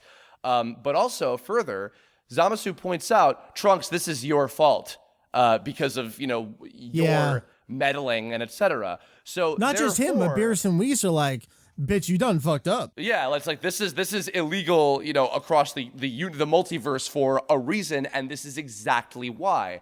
So I think that in a way, hell, like we were joking about Xenoverse earlier. Oh, your punishment is you have to be a time patroller and be a derp working with the Adventures of Puddin' and Dumplin' or whatever. But okay, plug. But like, and that's kind of tame compared to like, no, this is your punishment. We need to bring balance to the universe. We're destroying this alternate timeline. And if anything, what I would have thought would have been kind of cool is if, okay, well, you know what? If you're going to go that route, which I'm fine with because I think that works and it does make sense, keep him in the main fucking timeline. No, I disagree. I really feel like if you keep him around too much, again, that goes to the overusage of him. I think he's only good in short bursts. No, I think he would be relegated to other Toriyama character status. The same thing would happen to him, yeah. And you don't want that. So I don't want that personally, but I put on my reality hat, and it's like, no, that's what happens to anyone who's not Goku or Vegeta. Right. Well, here's the thing. You're not wrong about that. I think that that's exactly the reason why they didn't have him stay, is because as we can see from the one image we have of the next arc, there's a team of 10 characters. Trunks is not one of them, neither future Trunks nor little Trunks. So I do understand that, because it probably is for that exact reason of, okay, we just did a 20 episode arc with this character. We don't want to overutilize them, and probably especially with him also being such a predominant fixture in Xenoverse.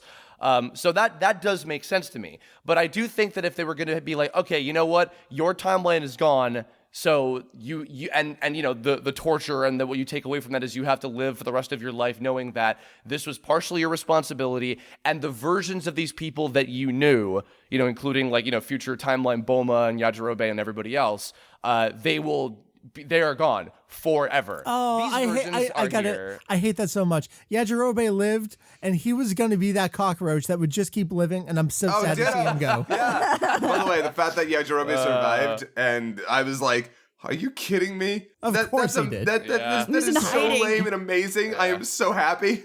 Like, the fact that it's like fucking Yajirobe pulls it out at the end. I don't know if we see it in the manga, but I know like in the anime, we see a hole get blown through him. And I'm like, you managed to come back from that, you glorious fat bastard. Part of me feels like much like the casting of Ryusei Nakawa's Frost and the Universe 6 arc. I totally feel like, we just like working with Mayumi Tanaka. Fuck it, let's just put Yajirobe in there. Yeah, he survived. Maybe, but I also feel like she totally forgot how to play that character. It does not sound anything like he used to. So. By the way, speaking of actors playing other characters and a lack of a character, Goten just disappears. Oh, yes. and I was wondering for the longest time, why is Goten Oh, right. Oh, maybe they sent it in a boarding school. Right. Masuko Nozawa is how old now? And while she can destroy, like she can still like blow the house down with her performance, but the fact is they were like, okay, you have a little bit of Gohan, you have 2 Gokus. Goten, you're gone. You can't be here. Masuko Nozawa cannot do all of these characters. I feel like a lot of people harped on a comment she made for the Arale episode where she's like, lols, man, stop giving me so, like, let me chill out for a bit. They're like, oh, you're the reason that we can't have Gohan. No, I really feel like Goten is just not an interesting character. Goten's never been interesting to me personally. There's nothing to him. There's nothing you can do with him. I'm sorry, Lemmy, you just got to deal with this. It's just, there's no character there, and there's almost no character to Little Trunks either. I'm sorry. Yeah, we saw some little bits of development there with him, but these kids are not interesting, and I feel like that's also why they've been so hesitant to move forward in the timeline, because then you have to age them up. But they would have been more interesting if they were older. Make them prepubescent, horny little bastards. Well, that would be amazing. That was them in GT. Well, yeah, but Goten at least. Well, like pre G, kind of on the cusp of before the way that they were in Z. Like, yeah, I think actually, yeah, Goten being kind of like gal crazy and like Trunks kind of still having that little bit of brat sensibility. I definitely think they could. Well, because the fact of the matter is, they're only interesting because of Gotenks. Gotenks is great. Gotenks is fucking hilarious, and I adore him. I don't know. He's the reason. It reminded me of. Oh God, Meri! It's like a commentary track for the end of Wolverine and the X-Men. I think it was. Wow, that's random. I know. Where are you going with this? You'll see where I'm going with this. And there's a character missing, and I remember, I think it was Bobby. And in the commentary, they were like, "Man, we just forgot to draw him in that final scene there." And I feel like this is them with Goten, where they're like, "Man, we just forgot to draw him for 20 episodes." And I'm over here being like, where's Iceman? He's my favorite X-Men. Said no one else ever. So what? And he's getting his own series soon, which I'm like, what? What? Why? Bobby? My God. Yeah, Iceman. You know what? I think I am going to chalk this up to human error. Maybe they're just like, we forgot Goten. I'm actually sticking by my comment. I legitimately think, and this is not a criticism of Masuko Nozawa, I legitimately think that they held back on writing another character for her because she was pushing herself on her performance. And that's not even crazy for someone younger than her. Normally. Yeah. I'm like 20% there. So I guess it's going to be, as we move forward, do they integrate Goten back in any way? Even if it's, not on the team, but like on the sidelines. I guess maybe. That will give us a little more insight there. I feel like, well, if there's some kind of survival thing happening, like Goten and Trunks are going to be around. Whether or not they're going to get to do much of any significance or whatever, most likely not, but probably not. Nonetheless. Oh, hold on. We're talking about voices. Can we all bow down before the might? Oh my God. Oh, yeah. Dude. So we're talking about Masuko Nozawa. We're also in the midst of an Escaflowne rewatch right now. So Alan is just... He's sex on a plate. So Miki knocks it out of the fucking park. Say what you want about his dialogue and self-centeredness and Zamasu as a character. But you gotta somehow, say those lines and mean it and not die laughing. He probably did in the recording room, but it was believable enough. Holy shit, he's so good. When he gets angry, during his angry moments, during his oh God, or any of his screams, I was like, holy crap, he sells that character so well. And that's what I feel like I was cautious about going into Super, especially as we came off of Kai, when we had, some recasts here and there because they didn't want to pay for like... Yeah, and then Ginyu is not Daisuke Namikawa, and they basically modernized a lot of them. Yeah. So I was worried going into Super. I was, we're going to get like the younger generation of the voice actors. But then they went with a veteran. Right, they brought Miki in. Yeah, It's like, Admittedly, I hadn't rewatched Jessica Filoni in like 15 years. So, this wasn't a voice that was fresh in my head. Right, and he's done tons of other stuff since then. But yeah, to have someone of that caliber, and we've had other folks of that caliber. Again, Champa's voice actor being Kintaro from yes. Golden Boy. And he's so good. We've had some amazing voice actors come in, but that's all I wanted to I'm obsessed with there. Beerus, by the way. Oh yeah. His range is Yamada, like off the charts. Every time he talks, I'm just like fanning myself, like, I'll just keep talking. You know what's funny? I was doing a stream earlier in December, and I was drawing Mew, and I realized Koichi Yamadera was Mew in fucking Pokemon Mewtwo Strikes Back, and I was like, wow, he's been multiple cat gods of destruction, hasn't he? By the way, Katsuyuki Konishi was Ginyu. I'm saying that only because someone in the comments can be like, it wasn't Daisuke Namikawa, you're not a real fan. It would be me after I went back and edited the episode. You'd be trolling like under a different... You'd use a different username, and then we look up your IP address. It's like, wait, it's the same dude. I was actually, I know a lot of Seiyu. I'd never heard Miki before. Like, at least, not that I could have recognized. Really? I could not have told you who that was if I listened to him. So... Me neither. This was my first experience with Miki. I just love the fact that Miki's basically made fucking Ningen into a meme. Oh god, yes. Overnight. Oh, is that a thing? Yeah. You see, I'm not on the internet. I gotta go the see car this. loser were killing Ningen. There's compilations of Goasu going Zamasu like every other second. And a compilation of Zamasu going Ningen. That is glorious. I'll start by Smash Mouth, except every word is Ningen. Oh my god! Somebody get on that shit. I know that this is more on Scott and I's side of intrigue, but I think that Zamasu is also the first character, like more so than any of the other new ones that have been introduced in Super, that I am very, very curious and interested in who's going to be playing him in the dub when they get up to that point, and maybe even later in the year for all I know. That's a tough call. Tall order to follow. You gotta sell They it. gotta get that casting right. Well, I guess this is where I announce that I am playing Zamasu in Oh, you shitbag! And you're in my yes, absolutely. But All right, let's refocus here. I feel like we talked about. Oh, I'm sorry. We're having too much fun. Yes, we are. yes, yeah, more like I don't like fun. Get out! All right, what's the next one? Smacking everyone on the knuckles with the yardstick here. So we talked about the beginning. We talked about the middle. We talked about the end. I said, let's not talk about the minutia. Well, let's talk about it now. I have a lot of comments here on a post I did on the Kanzenshu Twitter account. Lots of little like specific opinions people want on things. And I feel like we could talk for 5 hours and still not get every single last thing everyone wants to hear, but we'll try our best. I'm just going to start at the beginning here and kind of like work through a few things.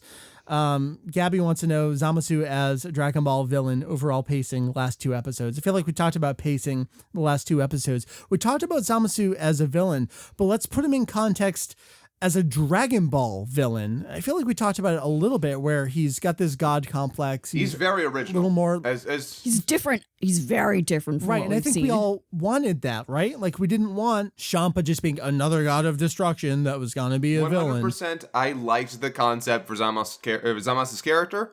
I just feel like they went too middle. Like, I feel like they didn't go one direction or the other, and he suffered for it. Like, put a stake in the ground and decide, what are you going to do with this guy? Yeah, I think, at the very minimum, I just like the fact that it was a very unique, like overarching adversary, which is kind of why, like, I jokingly more refer to this as like the Goku Black arc or the Zamasu arc or whatever, because I think that because he really was kind of like the glue that was binding everything together. And I liked that he was so much at the forefront, and that he was such a unique new kind of thing, not just for Super, but for Dragon Ball in general. Yeah. So flaws included, I'm glad that they told a story with him and we had him for these 20 episodes, certainly. Here's kind of an existential question from Sharonvir.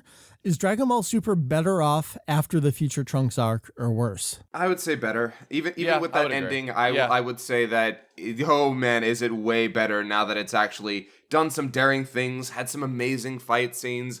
Sumitomo's score finally resembles something that of quality. All right, so we had lots of questions about that. Sumitomo's score.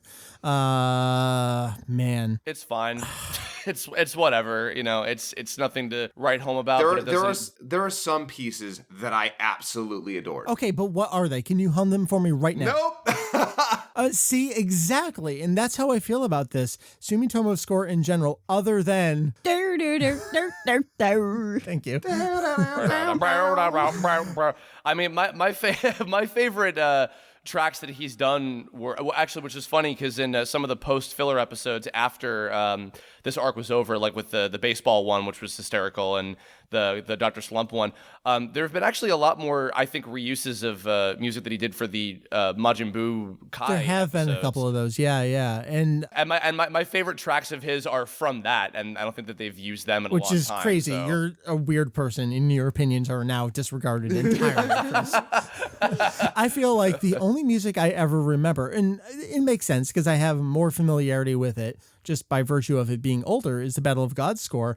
I feel like I get that do do do do do do do piece of music from Battle of Gods where everyone's kind of like happy at the party, and I recognize that. But from this arc in particular, people are always like, "Oh man, I love Goku Black's theme." Like, do you really? Because I can't place it. I have no idea what it sounds like. And I've watched a lot of this stuff over and over and over. I have no idea what that sounds like. Yeah, that is 100% true. Well, I can say, like, I love that, like, the sound of that. When you go out of it, like, when you're talking about it from just a pure, can you remember the song, can you hum it, it's not that catchy. While it works really well in context with the visuals, it's a weak composition altogether, just... Yeah, it's true. And I guess, maybe it's just more of a matter of it sucked less than previous. Yeah, I guess it's... Yeah, it's inoffensive. It's just there. I will give some credit. I did like, not so much the music itself, but just the change in the next episode. Yeah. Yeah. See, I remember that one. That was cool. concur. And now we're back to the standard one. Actually, I don't know if there is a question about this, but while we're just on the topic of music, I'll bring up the couple new ending songs that we had. As I'm sure you guys could probably tell from my brain tumor inducing intro, I have the weirdest love-hate relationship with Yoka Yoka Dance. I love every part. It's so fucking catchy, except for the Yoka Yoka Yoka Yoka Yoka shit makes me feel like I'm embarrassed to watch the show. That's the one part of it that I hate. Kind of makes you feel like slightly like a pedophile. Like I feel a little dirty listening to this song right now. But damn it, it's stuck in my head. When did I turn on PBS or some shit? Am I watching Blue's Clues? What's happening? But and then also the what is the spice the new one that we have? Fried rice music, right now. yeah. I love that ending. I cannot tell you how much I love that ending. For a while there, what was it? Forever Dreaming? Oh God, what was Yeah, Forever Dreaming for the longest time was one of my favorite songs in Dragon Ball, period. I loved that song. I can see that, yeah. But no. Chauhan music is, I don't know what it is. It's so fun. It's so nonsensical. Those little what would you call them? Not chants, yeah. Oh yeah. Yeah. Hi. The little accents of Chinese inspired language and music. I felt like, oh my God, this feels like an actual Dragon Ball song. It does. And I agree. I fell in love instantly. I feel like a lot of people have said this, but maybe that song could have been better used elsewhere in Dragon Ball Super as opposed to the dark, angsty Future Trunks arc. You know, that is... But I'll take it. It is sort of interesting because some of the, both Yoka Yoka Dance and Chauhan music were kind of atonal to that to that arc. They were, yeah. But then again, like I'm You could say that for Zenkai Power about the entire first portion. So. Oh yeah, well that's what I was gonna say. Was I forget if it was either if Mike or Scott. One of you guys said this to me. I think like off recording, but how this one reminded you of like a new age Zenkai It definitely Power is, yeah. kind of Agreed, song. 100, and Yeah. which is kind of good and bad, because good where I have a lot of nostalgia for Zenkai Power. Bad in that I actually don't like Zenkai Power all that much. I agree. It's come around so much that Yeah. you don't like it anymore. Yeah, All right, yeah. we have so many comments. Let's keep Yeah, going. I have to say this, Stacy Sailor Spaz. Why every version of Zamasu is amazing? Heart, fangirl, trash speaking. Please ignore. When we were talking about Mickey earlier, I was going to be like, shout out to Sailor Spaz, but we went out. I'm glad we got that in there. Yeah, no matter what, like no matter whatever criticisms of Zamasu are, Miki just knocked that out of the park. So hey, you know, like you got that no Right. matter what. All right, Run Jose maybe here. Character development, especially the Vegeta and Trunks family connection, even development of present Trunks. He got Oh, man. bits here and there. Do you feel like we got character development Yes, in this arc? absolutely. Oh, yeah. Yeah. Okay. If nothing else. Well, if not development in process, at least development, like we see a huge difference between this Vegeta and the previous Vegeta that met future Trunks. The way that he interacts with him, the way that he interacts in the future. This is like we're seeing the Vegeta because coming up by the time this goes live, our DBSuper will have finished. We talk a lot about Vegeta's character because he places in the top 5. That's all I'm gonna say. Well, do you feel like maybe my reading is off here, but I feel like Vegeta finally recognizes that Trunks can take care of himself? I feel like in this arc, as opposed to in Z, Vegeta wants Trunks to succeed, whereas in Z, he was like, I'm skeptical. Yeah. I don't really know your deal. Like, And I don't want to see you fail. And I don't want you overtaking me. Yeah. It's as I was saying, Vegeta doesn't not become a good person until the end of Buu. That is just a fact. Right. And while he does things that are heroic, he does them for his own selfish reasons throughout the entire show until Buu. So it's really like the best part about Super in these movies is we get to actually see a good guy Vegeta. He's still a dick ass, but he's being a good guy. And this whole interaction he's got with Trunks, the fact that he's like, oh my god, the scene where he grabs him and is like, are you fucking kidding me with the self-pity help me daddy bullshit? You are my son. Stand the fuck up and actually be the man that we all know you can. You don't come to us in fucking Kakarot to solve your problems. You do it yourself. And that is so good because I can just see like previously he would have written him off or insulted him. He would have been angry with Vegeta, but here he's disappointed and he wants to see his son do better. And it's oh god, and how happy when he sees Mai, he's like, oh damn, my son went and got himself like a pretty young girl who can stand up for herself. This is good to see. He's happy with himself. He's finally proud. You know, Scott, you made me think of something. I never thought about this before. So regarding the relationship between Vegeta and Trunks in general, in the Android Cell like massive arc from the original series, right? I feel like a lot of the development and their relationship was a lot of like subtext, a lot of like off-screen and like implied, very subtle. Oh, you kind of like their stuff. whole I mean, training in the Room of Spirit and Time. Yeah. We didn't really see. I mean, we got filler in the anime, but yeah. Yeah. And even like their goodbye is just, Vegeta gives the peace sign and he's off, and that's their last interaction, in that original material as it was until now. And in a way, it was interesting because like Kid Trunks was almost kind of like a very interesting continuation of the development between them because, he goes on to have this kind of loving relationship with his son, and they have this like cute kind of like, all right, if you can hit me, I'll take you to the park, kiddo, kind of thing. And it's like, oh, like I can tell he is in his own Vegeta kind of way trying to be a good dad, and and then the little interaction they have before he sacrifices himself for Buu. And but so it worked for what it was, but also I think it's interesting because in a way they were continuing the rest of that very subtle and practically unspoken development between future Trunks and Vegeta in this arc. They were like, okay, we could use this to kind of, expand further upon that. And especially, it's really interesting because the whole dynamic of crap, I have to go back to this timeline and ask for help again. When, one of the big kind of amazing points at the end of the Cell arc was that Trunks had, become so much better and independent and powerful, etc., that by the time he was able to come back, he was like, I'm so strong, I can fucking tear house with future 17 and 18 in the future Cell before he gets to do anything, and I've saved my own world, and I'm great. And the fact that not only Vegeta is the one who has to, remind him, like, you are capable of this, you are better than this, for Christ's sake, but also what I mentioned before, where after that, when Kid Trunks is the one to tell him that, it's like, you're me. You're so much bigger and stronger and older and cooler than me. And this girl that I have a crush on is also fawning the fuck all over you all the time. For Christ's sake, like, get your shit together and do what you gotta do. And then that ultimately is what pushes him to, when push comes to shove, he does it.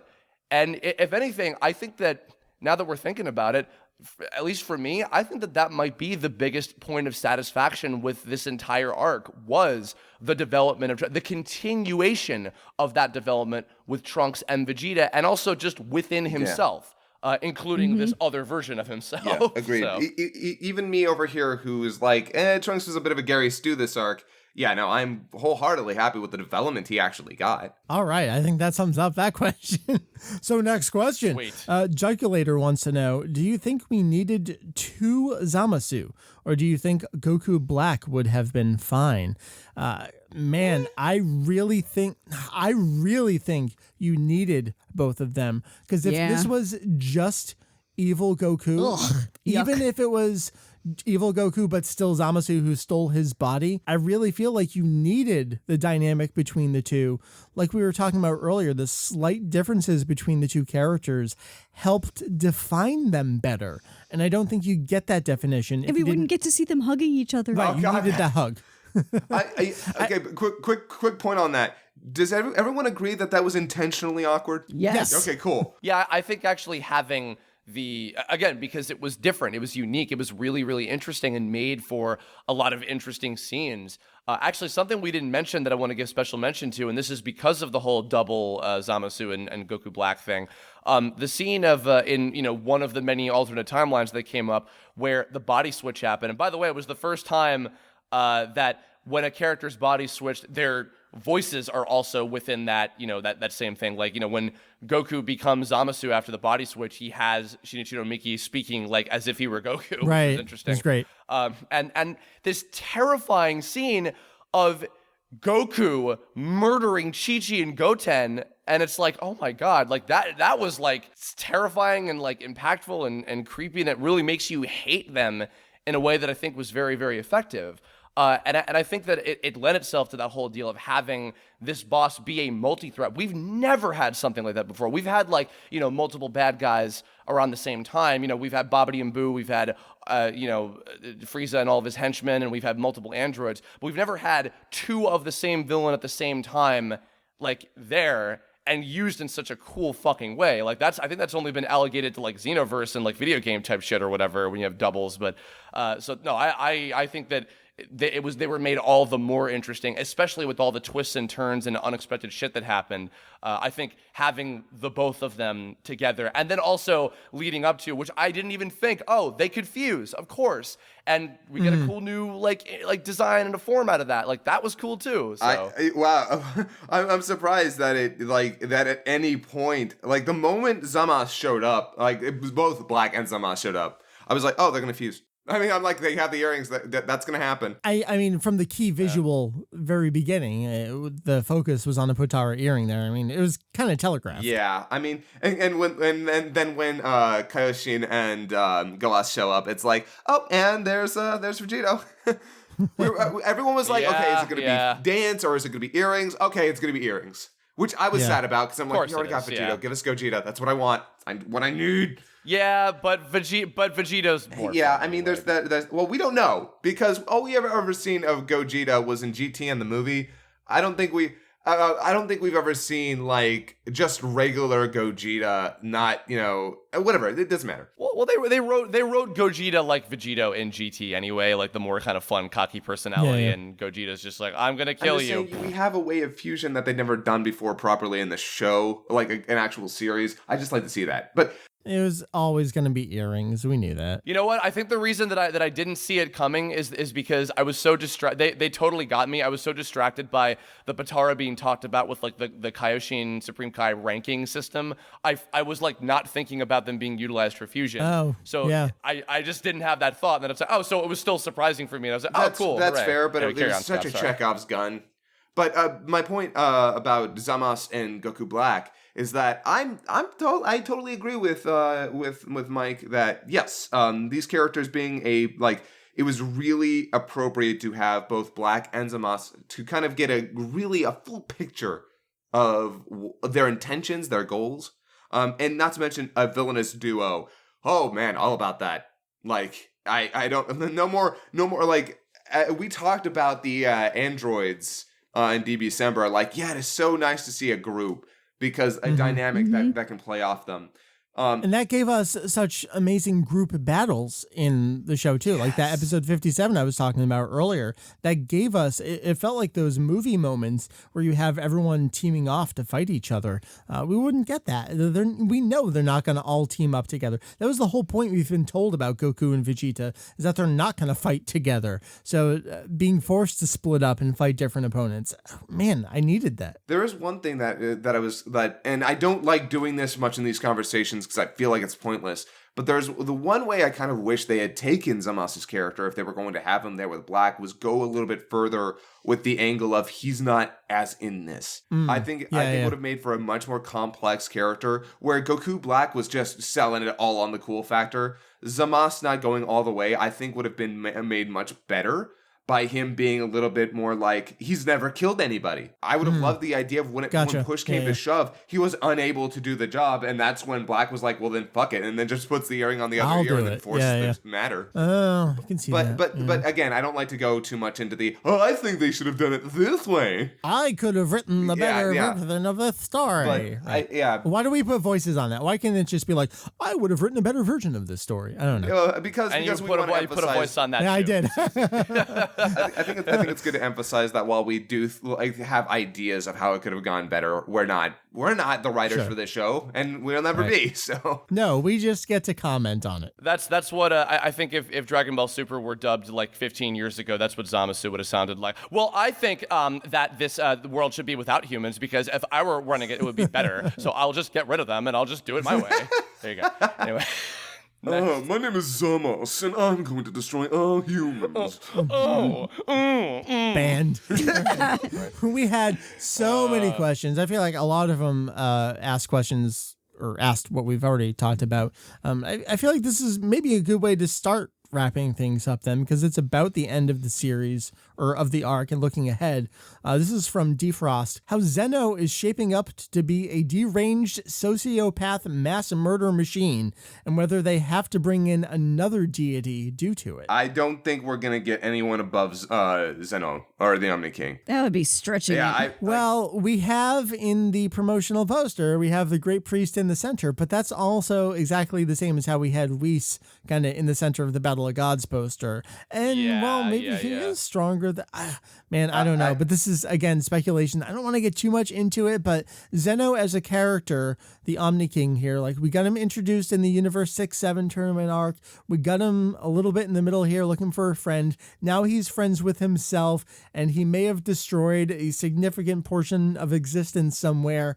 This is going to be a main factor moving forward. And how do we feel about this character here? One of the reasons that I like Beerus so much is the fact that he's always been that wild card, and he's like, I could destroy something in an instant if I feel like it, if I feel that it is necessary, or if I want to. Zeno, and the fact that like he and Champa fear him so much, I think it's interesting, and it's a cool idea that they made Zeno this kind of very childlike, and not just because of the Togepi voice actress, but this very like Pokemon cutesy kind of iconic looking godly figure. And the fact that he's even more of a wild card in these very kind of arbitrary decisions and things. I think the fact that he's even more unpredictable than Beerus was. Beerus has now become a little bit more jokey and predictable in some ways. Beerus has become domesticated. Yeah. Yeah, you give him some fucking cup ramen and a litter box and he's fine. Call it a day. Zeno, we have no idea because much like babies who are unpredictable and also psychotic. Who the fuck knows what'll happen? So I'll say that with the little minor tastes that we've had of him so far, in both the end of the last arc and his little bit of involvement with this one, I'm interested and excited to see what else that they do with him, with actually both of them, I should say, in this next arc. I'm open and looking forward to how he's going to be, playing, I guess, if not the antagonistic role, something equivalent to it, even if he's not evil, much like how Beerus was. I see the Omni King. The moment he was introduced, I'm like, yes, that is it. That is the main, he is at the top of all existence, and that is amazing. I loved Omni King from the very beginning. So actually, the funny thing is, Kieran and I, Lord Moonstone, differ on that opinion, which I think is really interesting because he and I usually don't differ on these sorts of things. So.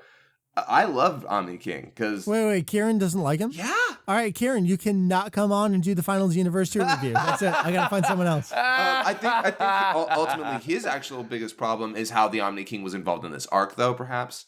Okay. Because... he was always the final resort. We saw... Again, I used the word telegraphed earlier. We saw this coming. I know, but that kind of hurt it for me. The fact that they telegraphed it so much was like, all right, when's it going to come into play? And the way that he comes into play, again, don't like that ending. So, Well, let's talk about this a little bit. Again, the minutia, but I was really hoping, and this is again I would have written it this way. I was really hoping that there would be a single Zeno for all of time in existence. Agreed. And the fact that there were two here, I don't know how I feel about that. How are they going to write themselves out of that one? Yeah. There being two of them. That's crazy. I mean, there has to be if there's something called the burden of choice. When you have so many different choices and so much that you can do, then it just becomes crippling. The idea that you could have two Zen, it's absurd. The absurdity just kind of wow, you have two Omni Kings? After everything that you've shown us that they can do, there's two of them now? Well, because when you think about it too, because then that implies then I guess if there's that timeline has its own Zeno, then that means that timeline has its own alternate versions of all of the other universes and all of these other characters, including another Zamasu and a Goasu, which also provides which we know there are because of. I just had the most batshit crazy conspiracy theory. Okay. So this can't end well. So one of these universes ends and the universe that we're stuck with becomes GT. OMG. We've all been saying that for a while. Yeah. Well, damn it. See, this is what I get for not being in the know. No. Well, it's a general thought that some people are not sure, are some of the other universes that exist, are they alternate universes of Dragon Ball stuff, which I doubt. I think that they're probably all going to be different from the fact that, if Universe 6 is the neighboring one, and it doesn't have straight up, Frost is an equivalent of Frieza, but he isn't literally Frieza, then I don't think it would make sense for any of the other ones to be this is the GT universe, this is the Xenoverse universe, this is the whatever, et cetera. They're right, but from everything they've shown us, that doesn't stop the 23rd removed timeline in Universe 7 from being the GT timeline. We've set up so many variations now that I feel how far do we escalate this? Because you could always say this going forward. How do we get more than the devil himself? Oh, I guess we get aliens. How do we get more than alien? We get the strongest alien. How do we get more than aliens? We get a bioengineered crazy thing. How do we get more than that? We get a demonic creation. How do we get more than that? We get gods. So it's always escalating higher and higher. But how do you escalate higher than multiple versions of the highest escalation? I'm starting to not buy it anymore. Yeah, no, By the way, one thing I wanted to touch on earlier, before we got too much into the Omni King, since we are talking about the gods and we were talking about Beerus. Okay, so I love Beerus. Battle of Gods is my favorite Dragon Ball movie. I see where you go. You like Battle of Gods, Beerus. The Super Beerus has been an up and down character for me. I agree. Because I talked a lot about that in Super, in that they kind of took some of his playfulness away a little bit, and they've replaced it. Like, first of all, that little ennui he had with Goku never went anywhere. Mm-hmm. Like, you see him getting angry about the fact, like, oh, okay, is he upset that no one's as strong as him? But then that never comes back. And then... Well, that's been Super's problem the entire time. Oh, yeah. And then in this arc, okay, look, I can totally play into the idea that the gods are incompetent. Like, I'm actually okay with that. And the idea that in this arc, one of the jokes is that Beerus sucks at his job a little bit. But it's getting a little frustrating that we have this character who was so, like, one of the best parts about him was that he could be wildly immature and yet flawlessly cool at the drop of a hat, just kind of consistently being competent. It's kind of taken away from that character for me, and what we're getting out of it is just not good enough. And then you and I, Mike, will come to blows on this as much as we have to. But okay. the food jokes, they were really funny about all of gods. They were pulled off pretty well at the beginning of Super. Getting a little old. They are getting a little stale. I don't know. I wish like, if we're gonna do more food jokes, it's like, okay, how much more can you just talk about how delicious these different types of foods are? Yeah, they need to do something different. I guess, but I feel like maybe they did do something different. It wasn't during the arc itself. It was during the first episode after that, with everyone trying to get their wish in. Like, It was the backdrop for more hilarity. By the way, I love that episode, and I love the fact that Beerus is like, no, blows it up. Stop that. Stop that. I'll say regarding that, I still like Beerus in terms of personality. He's still very fun and entertaining. I think my only criticism is I don't like that he is full on, like, just whatever when it comes to, like, doing his job and, like, bending the rules or whatever. He's just like, oh, don't do that. That's why him being that's why I really, really didn't want him to be a main character in Super. It's like, okay, this character, really? Oh, really, really. The idea that he keeps coming back and sticking around? No, he was awful in Resurrection F. Get him out of here. He's taking away from all these other characters. Like, I hated him in Resurrection F because it's like, oh, hey, cool, there's a guy right over there who can just end this in a moment. Just stop this. Mm-hmm. And it's like, look, you can find a million reasons to keep these characters not involved in the situation. So stop involving them. They don't need to be here. I love Beerus, but the more we get of him, the less endearing he becomes, and the more he takes away from other characters' abilities to do things. I agree with you, except Koichi Amadera. Oh, yeah, Jason Douglas in the English version is killing that voice too. But I just cannot. I can't get over it. No, I do mostly agree. I think that for, like, the arcs that he was around for, the Battle of Gods adaptation, obviously, and then the Universe 6 versus 7 stuff, and anything with Champa, because the two of them together are hysterical. For this arc, I think it would have been happy if Beerus took a backseat. Whis being involved, I think, and him mostly just, like, educating them on certain things, I think would have been acceptable. But Beerus, I think, should have just been fucking taking a nap or something during this one. But nonetheless, I still love him. In contrast, that scene with Zamasu, though. Oh yes, yeah. You know what? That deepest Hawkeye. I cannot deny that. Oh yeah, I know. Because when I saw that part, I'm like, he goes in to hit Goku, and then Beerus is just there. You don't see him move. He's get wrecked, and bitch. You fucked up. Goodbye. I think I speak for everyone when I say, can we please get that oven mitt officially released? Like, we need this in our life. There's some merch for your 30-plus audience. I know. Oh my god. We have to start. We're going on almost 2 hours here, but Scott, you brought up something about characters and what is their relevance here and what should we be doing with them. I feel like a character that should have been important here and was introduced and then they kind of stopped using him, my boy Jocko. If we're going to talk about time manipulation being a crime, the gods have a problem with it. The Galactic Patrol has a problem with it. Why isn't he around? Like, they've dropped Jocko. I was so excited to get Jocko in here, and I was on the fence about it because how do you introduce him expecting us to all know and understand that he was a friend back then, but we've never seen him? Why didn't he ever show up before to warn anyone about anything? Why was now the right time? All right, he's here now. Let's move forward with him. But they just dropped Jocko like a bad habit. And I feel like he should have had more to say or do in this arc. And largely that comes down to the biggest villain of Dragon Ball, the writing. Yeah. Currently, okay, God, I know we're going on 2 hours, but there's another thing that I really would love to bring up about I'm the okay writing. with it. Like, I'm not going anywhere. Let's keep going. Gohan. Do you want to have that discussion? Okay, Gohan is a character that I am fully willing to let have his family. Was it that scene that wasn't in the manga where Gohan's like, please, Piccolo, help me. I want to, like, be responsible. Why and would then, you have that and then instantly put him on the bus? It's like, and then Universal Survival Arc. Guess who's up front and center with everybody else? But isn't this par for the course? Just like Toriyama is like, you're in, you're out, you're in, you're out, you're in. I don't know. That's not a good thing. I agree it's not a good thing. But I feel like we've been through this song and dance before. And so we got to just tango here. What they were so close to doing is that like it'd be great to be if Gohan's just like, oh yeah, by the way, all those conferences I was going off to, I was actually training. Like, I don't care what they have to do. But if he comes back and impresses everybody and is like, look, Dad, you're gonna die some. Like, and here's the thing, I don't care which way the direction they go. I just want them to pick one and go with it. I see that. Yeah. I will say though, Gohan's like basically his one episode in this arc. I did really enjoy that. I do think that.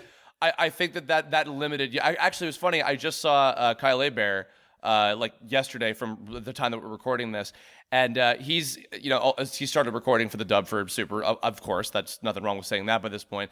And he's still like, I hope like I get to do anything like interesting because people have been telling me he's not going to do a whole lot. And I was telling him, in terms of action, not so much, but you are going to have a lot of fun, cute, like family type stuff with like little baby Pan and Videl, and I haven't told him about I didn't think to tell him about this episode in this arc, but that is one that I think is I think that was a good limited use of Gohan for this arc. I liked what they did. That's with a good, again, emotionally satisfying episode, I think, for the voice actors as well, both on Japanese and the international side of things, to be able to get inside the heads of these characters. That's got to be fun and rewarding. And you almost feel like Trunks is acting as a proxy for the audience in that episode. Yes, and that's what kills me all the more. It's like, you literally had an episode where Toei's looking you in the eyes and saying, "Accept this.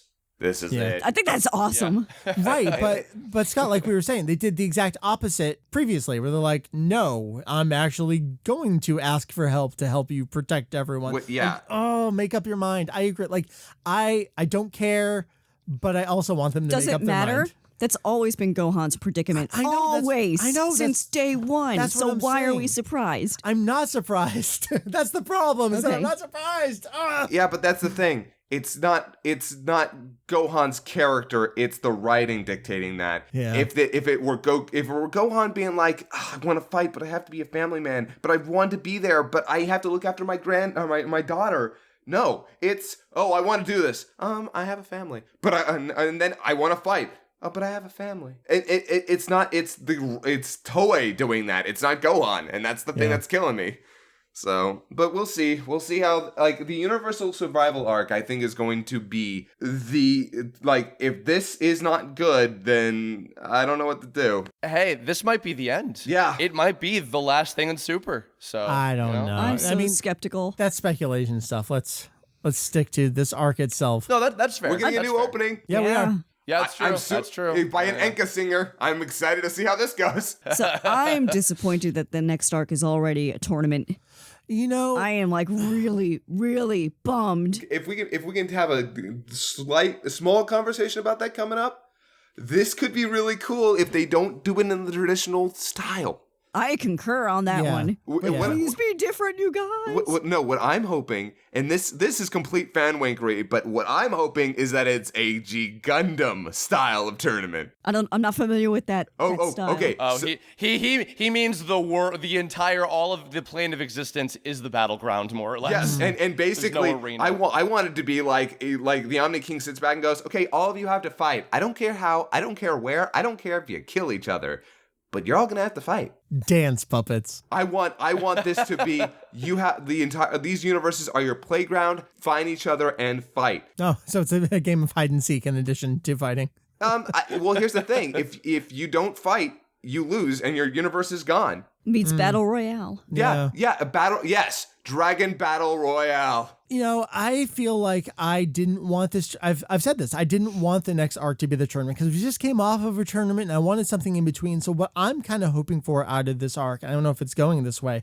I want something like the Cell arc where it started going this way and then it took a turn and went this way. And we know the external editorial factors that brought it that way. That's probably not going to be the case here because Toei probably outlined exactly what they wanted for this at this point in Super's success story. They probably know where they want to go, but I want a edge of your seat haphazard writing style. We're going this way, we're zagging, we're zigging, who knows where this is going to go. That sounds like that would piss off fans royally based on what we saw with this previous arc. Not me though. I was just going to say, my fear is that we lose the great character building we saw in the last arc. Yeah. And we just go back to fight. Well, yeah, but again, the good thing about that is just like if I do not believe at this point that we're going to get a traditional tournament style. If we do, I agree. Yeah. I maybe they'll find a way to, you know, I love the idea that this starts off the traditional tournament format and then goes off the rails one way or the other. Super's going off the rails one way or the other. Yes, it is. But you can definitely have really good character moments. As long as the story is written well enough to allow for them. Like, because while the Universe 6 tournament, definitely, like, we got to see little shades of character development, especially with Vegeta, here and there.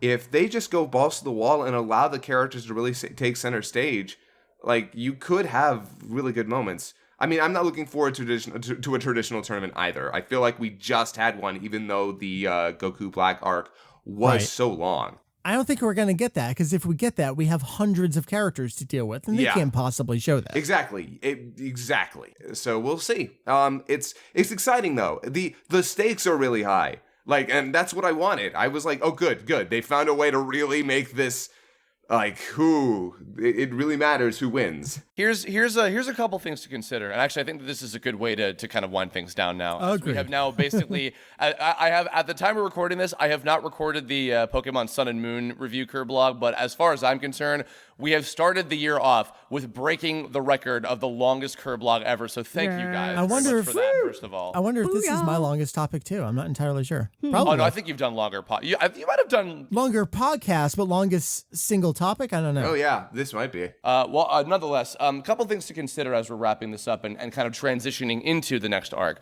For one thing, and again, because we're recording this on, just to blow the lid off, we're recording this on December 17th. So as of this time, we are only seeing a preview of what appears to be some kind of arc that involves Hit being sent on an assassination job after Goku. It's not an arc. It's a 2-episode thing. But are you asking if this is going to lead into anything?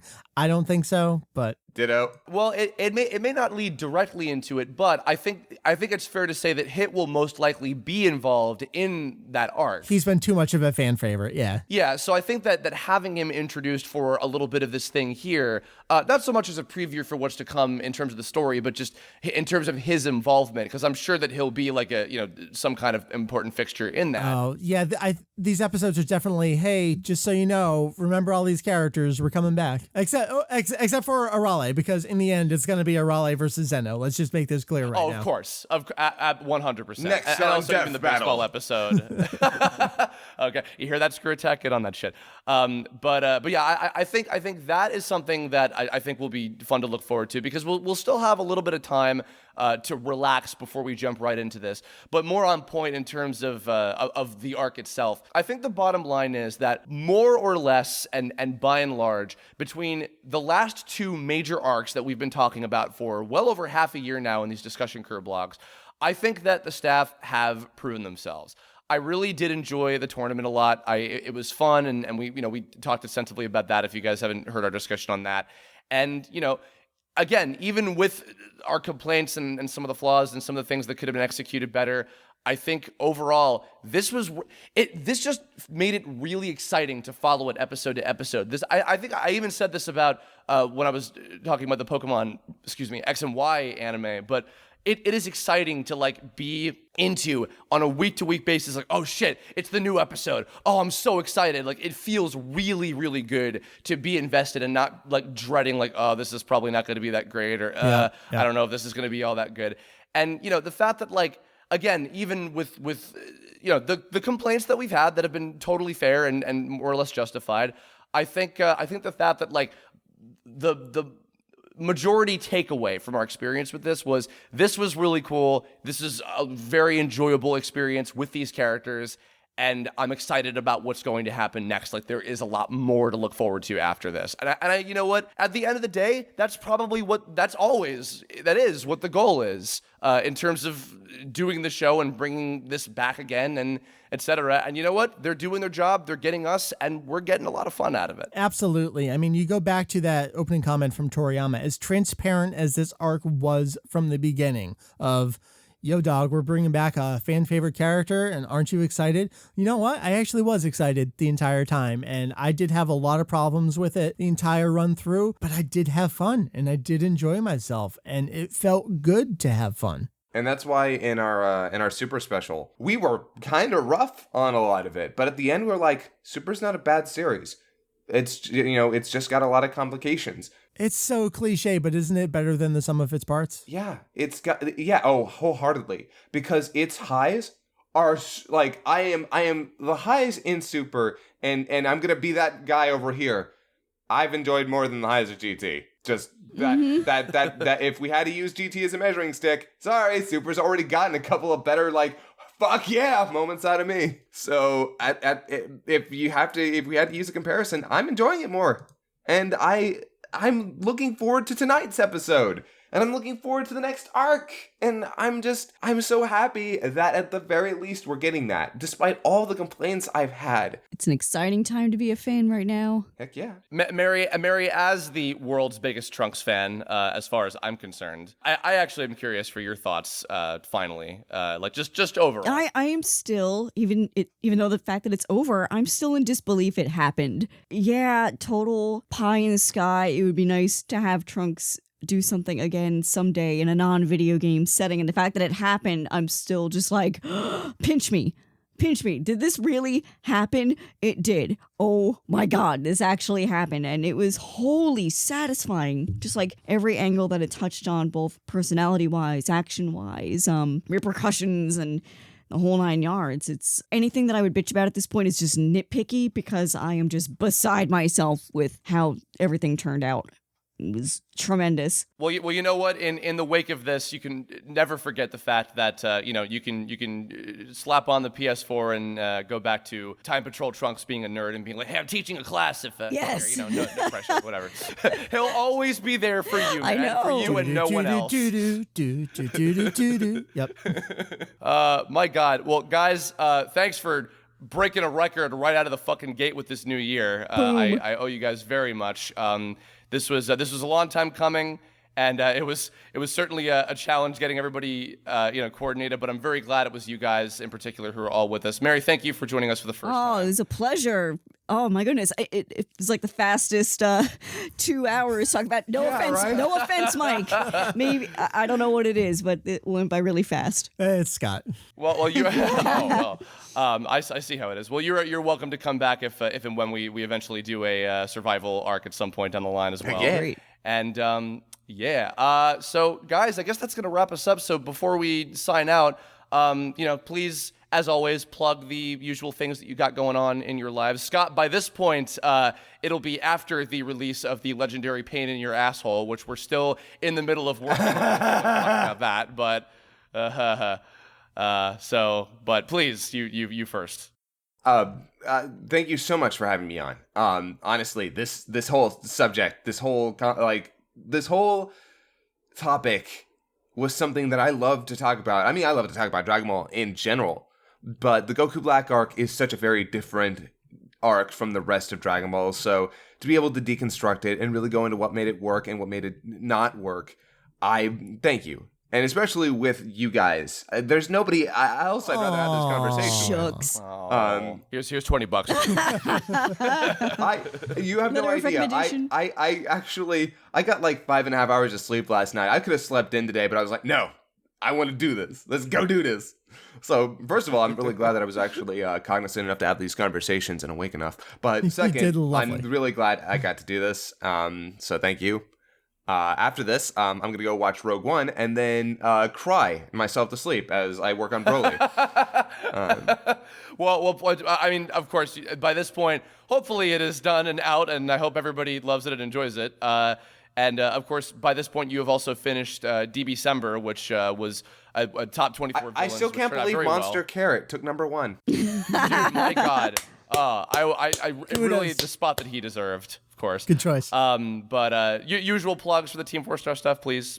Scott's from Team 4-Star. What? I've done a voice or two. It's not a big deal. Are you Torank? Are you Mirai no Torankasu? I am Mirai Torankasu. I am Kayo-sama. I am Zabon. Plug your goddamn channel and website and everything ever. I am from Team 4-Star. Go to team4star.com or Team 4-Star on YouTube to watch our Dragon Ball parodies, Hellsing Ultimate parody. We also have a gaming channel called TFS Gaming, and please enjoy.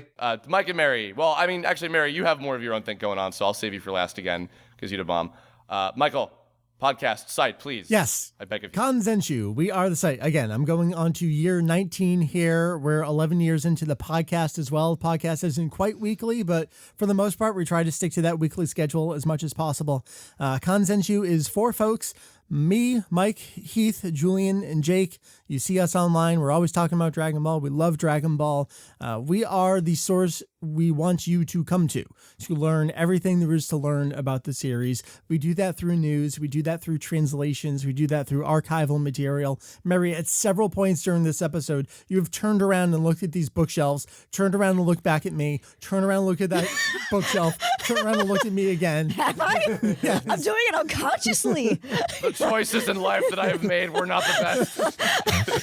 I'm looking behind me. I've made a terrible mistake. This is impressive. Oh my God. This is just Kanzenshu East headquarters. This doesn't account for everything that Heath has somewhere in his house. Midwest headquarters. Man, we really do strive to be the best archive for Dragon Ball material. And quite honestly, I'm really egotistical about it. I think we live up to that. Yes. Above and beyond. Look, and by the way, there's a guy who basically heads Dragon Ball Z Abridged. Yeah, no, there's no other Dragon Ball site on the ever that covers Dragon Ball as extensively and professionally as these guys. Like, there is, you might see some others, say an island, whatever. No, fuck them. Kanzenshu, go there. It's the best. Look, I'm not going to shit talk other places in particular, but I'll up talk us in particular. No, it's not just me. It's a collaborative effort among the 4 of us and our community, of which Chris and Scott are, of course, a part of. I really think what we have to offer is just above and beyond. People have said to me they want a Kanzenshu. They wish there was a Kanzenshu for insert XYZ series here. show. Yeah, and that makes me the happiest man on the planet. I mean, also being married to Meri is great and stuff too. Aww. But I'll leave it there. Kanzenshu, KANZENSHU.com. You're listening to us either on Chris or on me or somewhere, but that's our website. Yep. There's a podcast? It's funny. Blah, blah. By the way, get that wiki finished and save the rest of us. I know, seriously. Could you tell Toei to stop making new things? So maybe we could get back to that. Sake. Oh, could you maybe make this your full-time job if there was money involved? I swear to God. You know, have you? Okay, I'll talk about that later. But yeah, you guys are amazing. Thank you. Yes, please. If you're a big Dragon Ball fan and you've not paid a visit to Kanzenshu, there is so much to love and enjoy. Not the least of which is the podcast, the press archive, which is a new feature, which is fantastic. If you love looking at old video game and anime magazines about the early days of when Dragon Ball was coming out over here, there's lyrics to every song in existence. There's an awesome extensive home video guide. There's all sorts of cool articles. It is absolutely worth checking out if you haven't already. I plug it every time we do one of these, but I can't say enough. All right, that's enough about me. Talk about Meri. You will lose days of your life just like reading. Meri, you are truly the best, the greatest man among us all. I couldn't have said it better myself. Whoa, hold up here. I don't know that I signed up for this. I kick your ass, Mike, regularly, like twice a week during my classes at Mike, like as a good champ in comes to group fitness classes that I teach on the side. Oh shit! Yeah. I didn't know that. Well, that's awesome. Yeah. Well, tell us about your aside from being a badass Kicking DBZ ass. character in real life, I guess. Tell us about Temple Trunks, the new iteration of Temple Trunks, and what you be doing these days. Sure. I mean, things have been admittedly very quiet since the arc ended, and I'm very ashamed I have not been able to come up with any fun content. But hit up on Twitter, Temple of Trunks. You can also find similar name, I believe. Where have I got it running? What the hell is it called? That Tumblr. Instagram thing? That Tumblr? Instagram thing on the might be Tumblr. There's also templeoftrunks.com, but I have zero intention of updating that thing. I want to treat it like a time capsule. I also don't remember my login, so I cannot get in there. I'm hosting your website. I know that's you why. host my website. That's not relevant. I want to pretend like I can't get in there ever again. Independent women's. Yeah, I pretty much treat my Twitter account as if I were still half my age. So if you go on it and you see the way I write, it's how did I feel when I used to You're update my playing a website? I am character. playing a character. It's a persona. Like that really Trunks obsessed person comes out in the form of Twitter, and it's for comedy, it's for entertainment. It's probably 60% me, 40% imaginary teenage girl who's like buried somewhere. It is kind of funny because heck, I don't have anything even quite as specific as you do, and the stuff that I have to do on social media is also kind of a character. It's interesting, isn't it? There's just something about it. Yeah. I actually want to give this is going on a little bit further, but I want to give a particular shout out to you about this. On the original Temple of Trunks website, if I'm not mistaken, I believe Meri was the first person to chronicle on the internet voice samples of the Harmony Gold dub of Absolutely. the Dragon Ball movies from before Funimation was doing the show. And those of you who have ever seen the now 4 with 5 coming soon, did you know voice acting trivia videos that I've done about just Dragon Ball characters at this point? All of the material about the Harmony Gold dub was more or less chronicled by Meri and the clips that she had put up. By now, people have put up the entire dubs of those on YouTube Right, or right. whatever. But nonetheless, For the time, I yeah. learned about them. Yeah, I learned about them at the time from her. And also, it's hilarious because as you guys have talked about recently on the podcast, the Southeast Asian dub coming out on Toonami Asia around the same time as the North American version with the proper Funimation Can we cast. do? Oh my god! Can we do a podcast about that? Absolutely. Okay, Probably at some point. Oh yeah, I demand love to excited be on Scott. that one. Yeah, I would love to do that. At some I just point want to down the interject line. before Meri finishes wrapping up herself, just talking about the Harmony Gold dub and documentation of it for the time.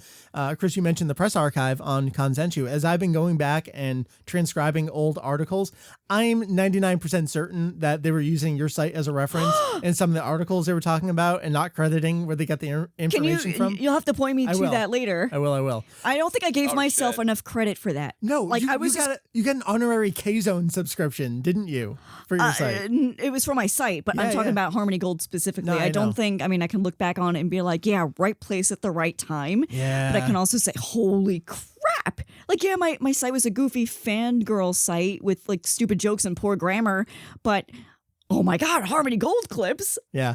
Damn, that's a cool thing to have left an imprint on. It's funny too because of the fact that, as you know, it's been revealed that Bang Zoom is doing that alternate dub.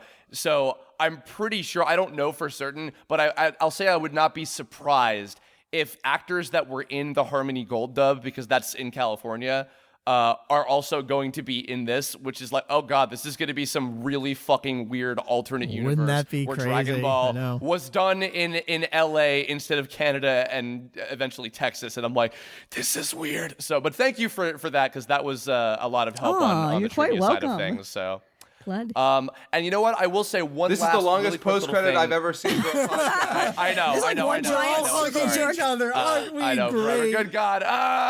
Well, I mean, we're past the fucking limit, so who gives a shit? I at this gotta point? go I'll soon. say that. Well, then, know. then leave. I don't even care what you do. Whatever. You don't love me anymore anyway.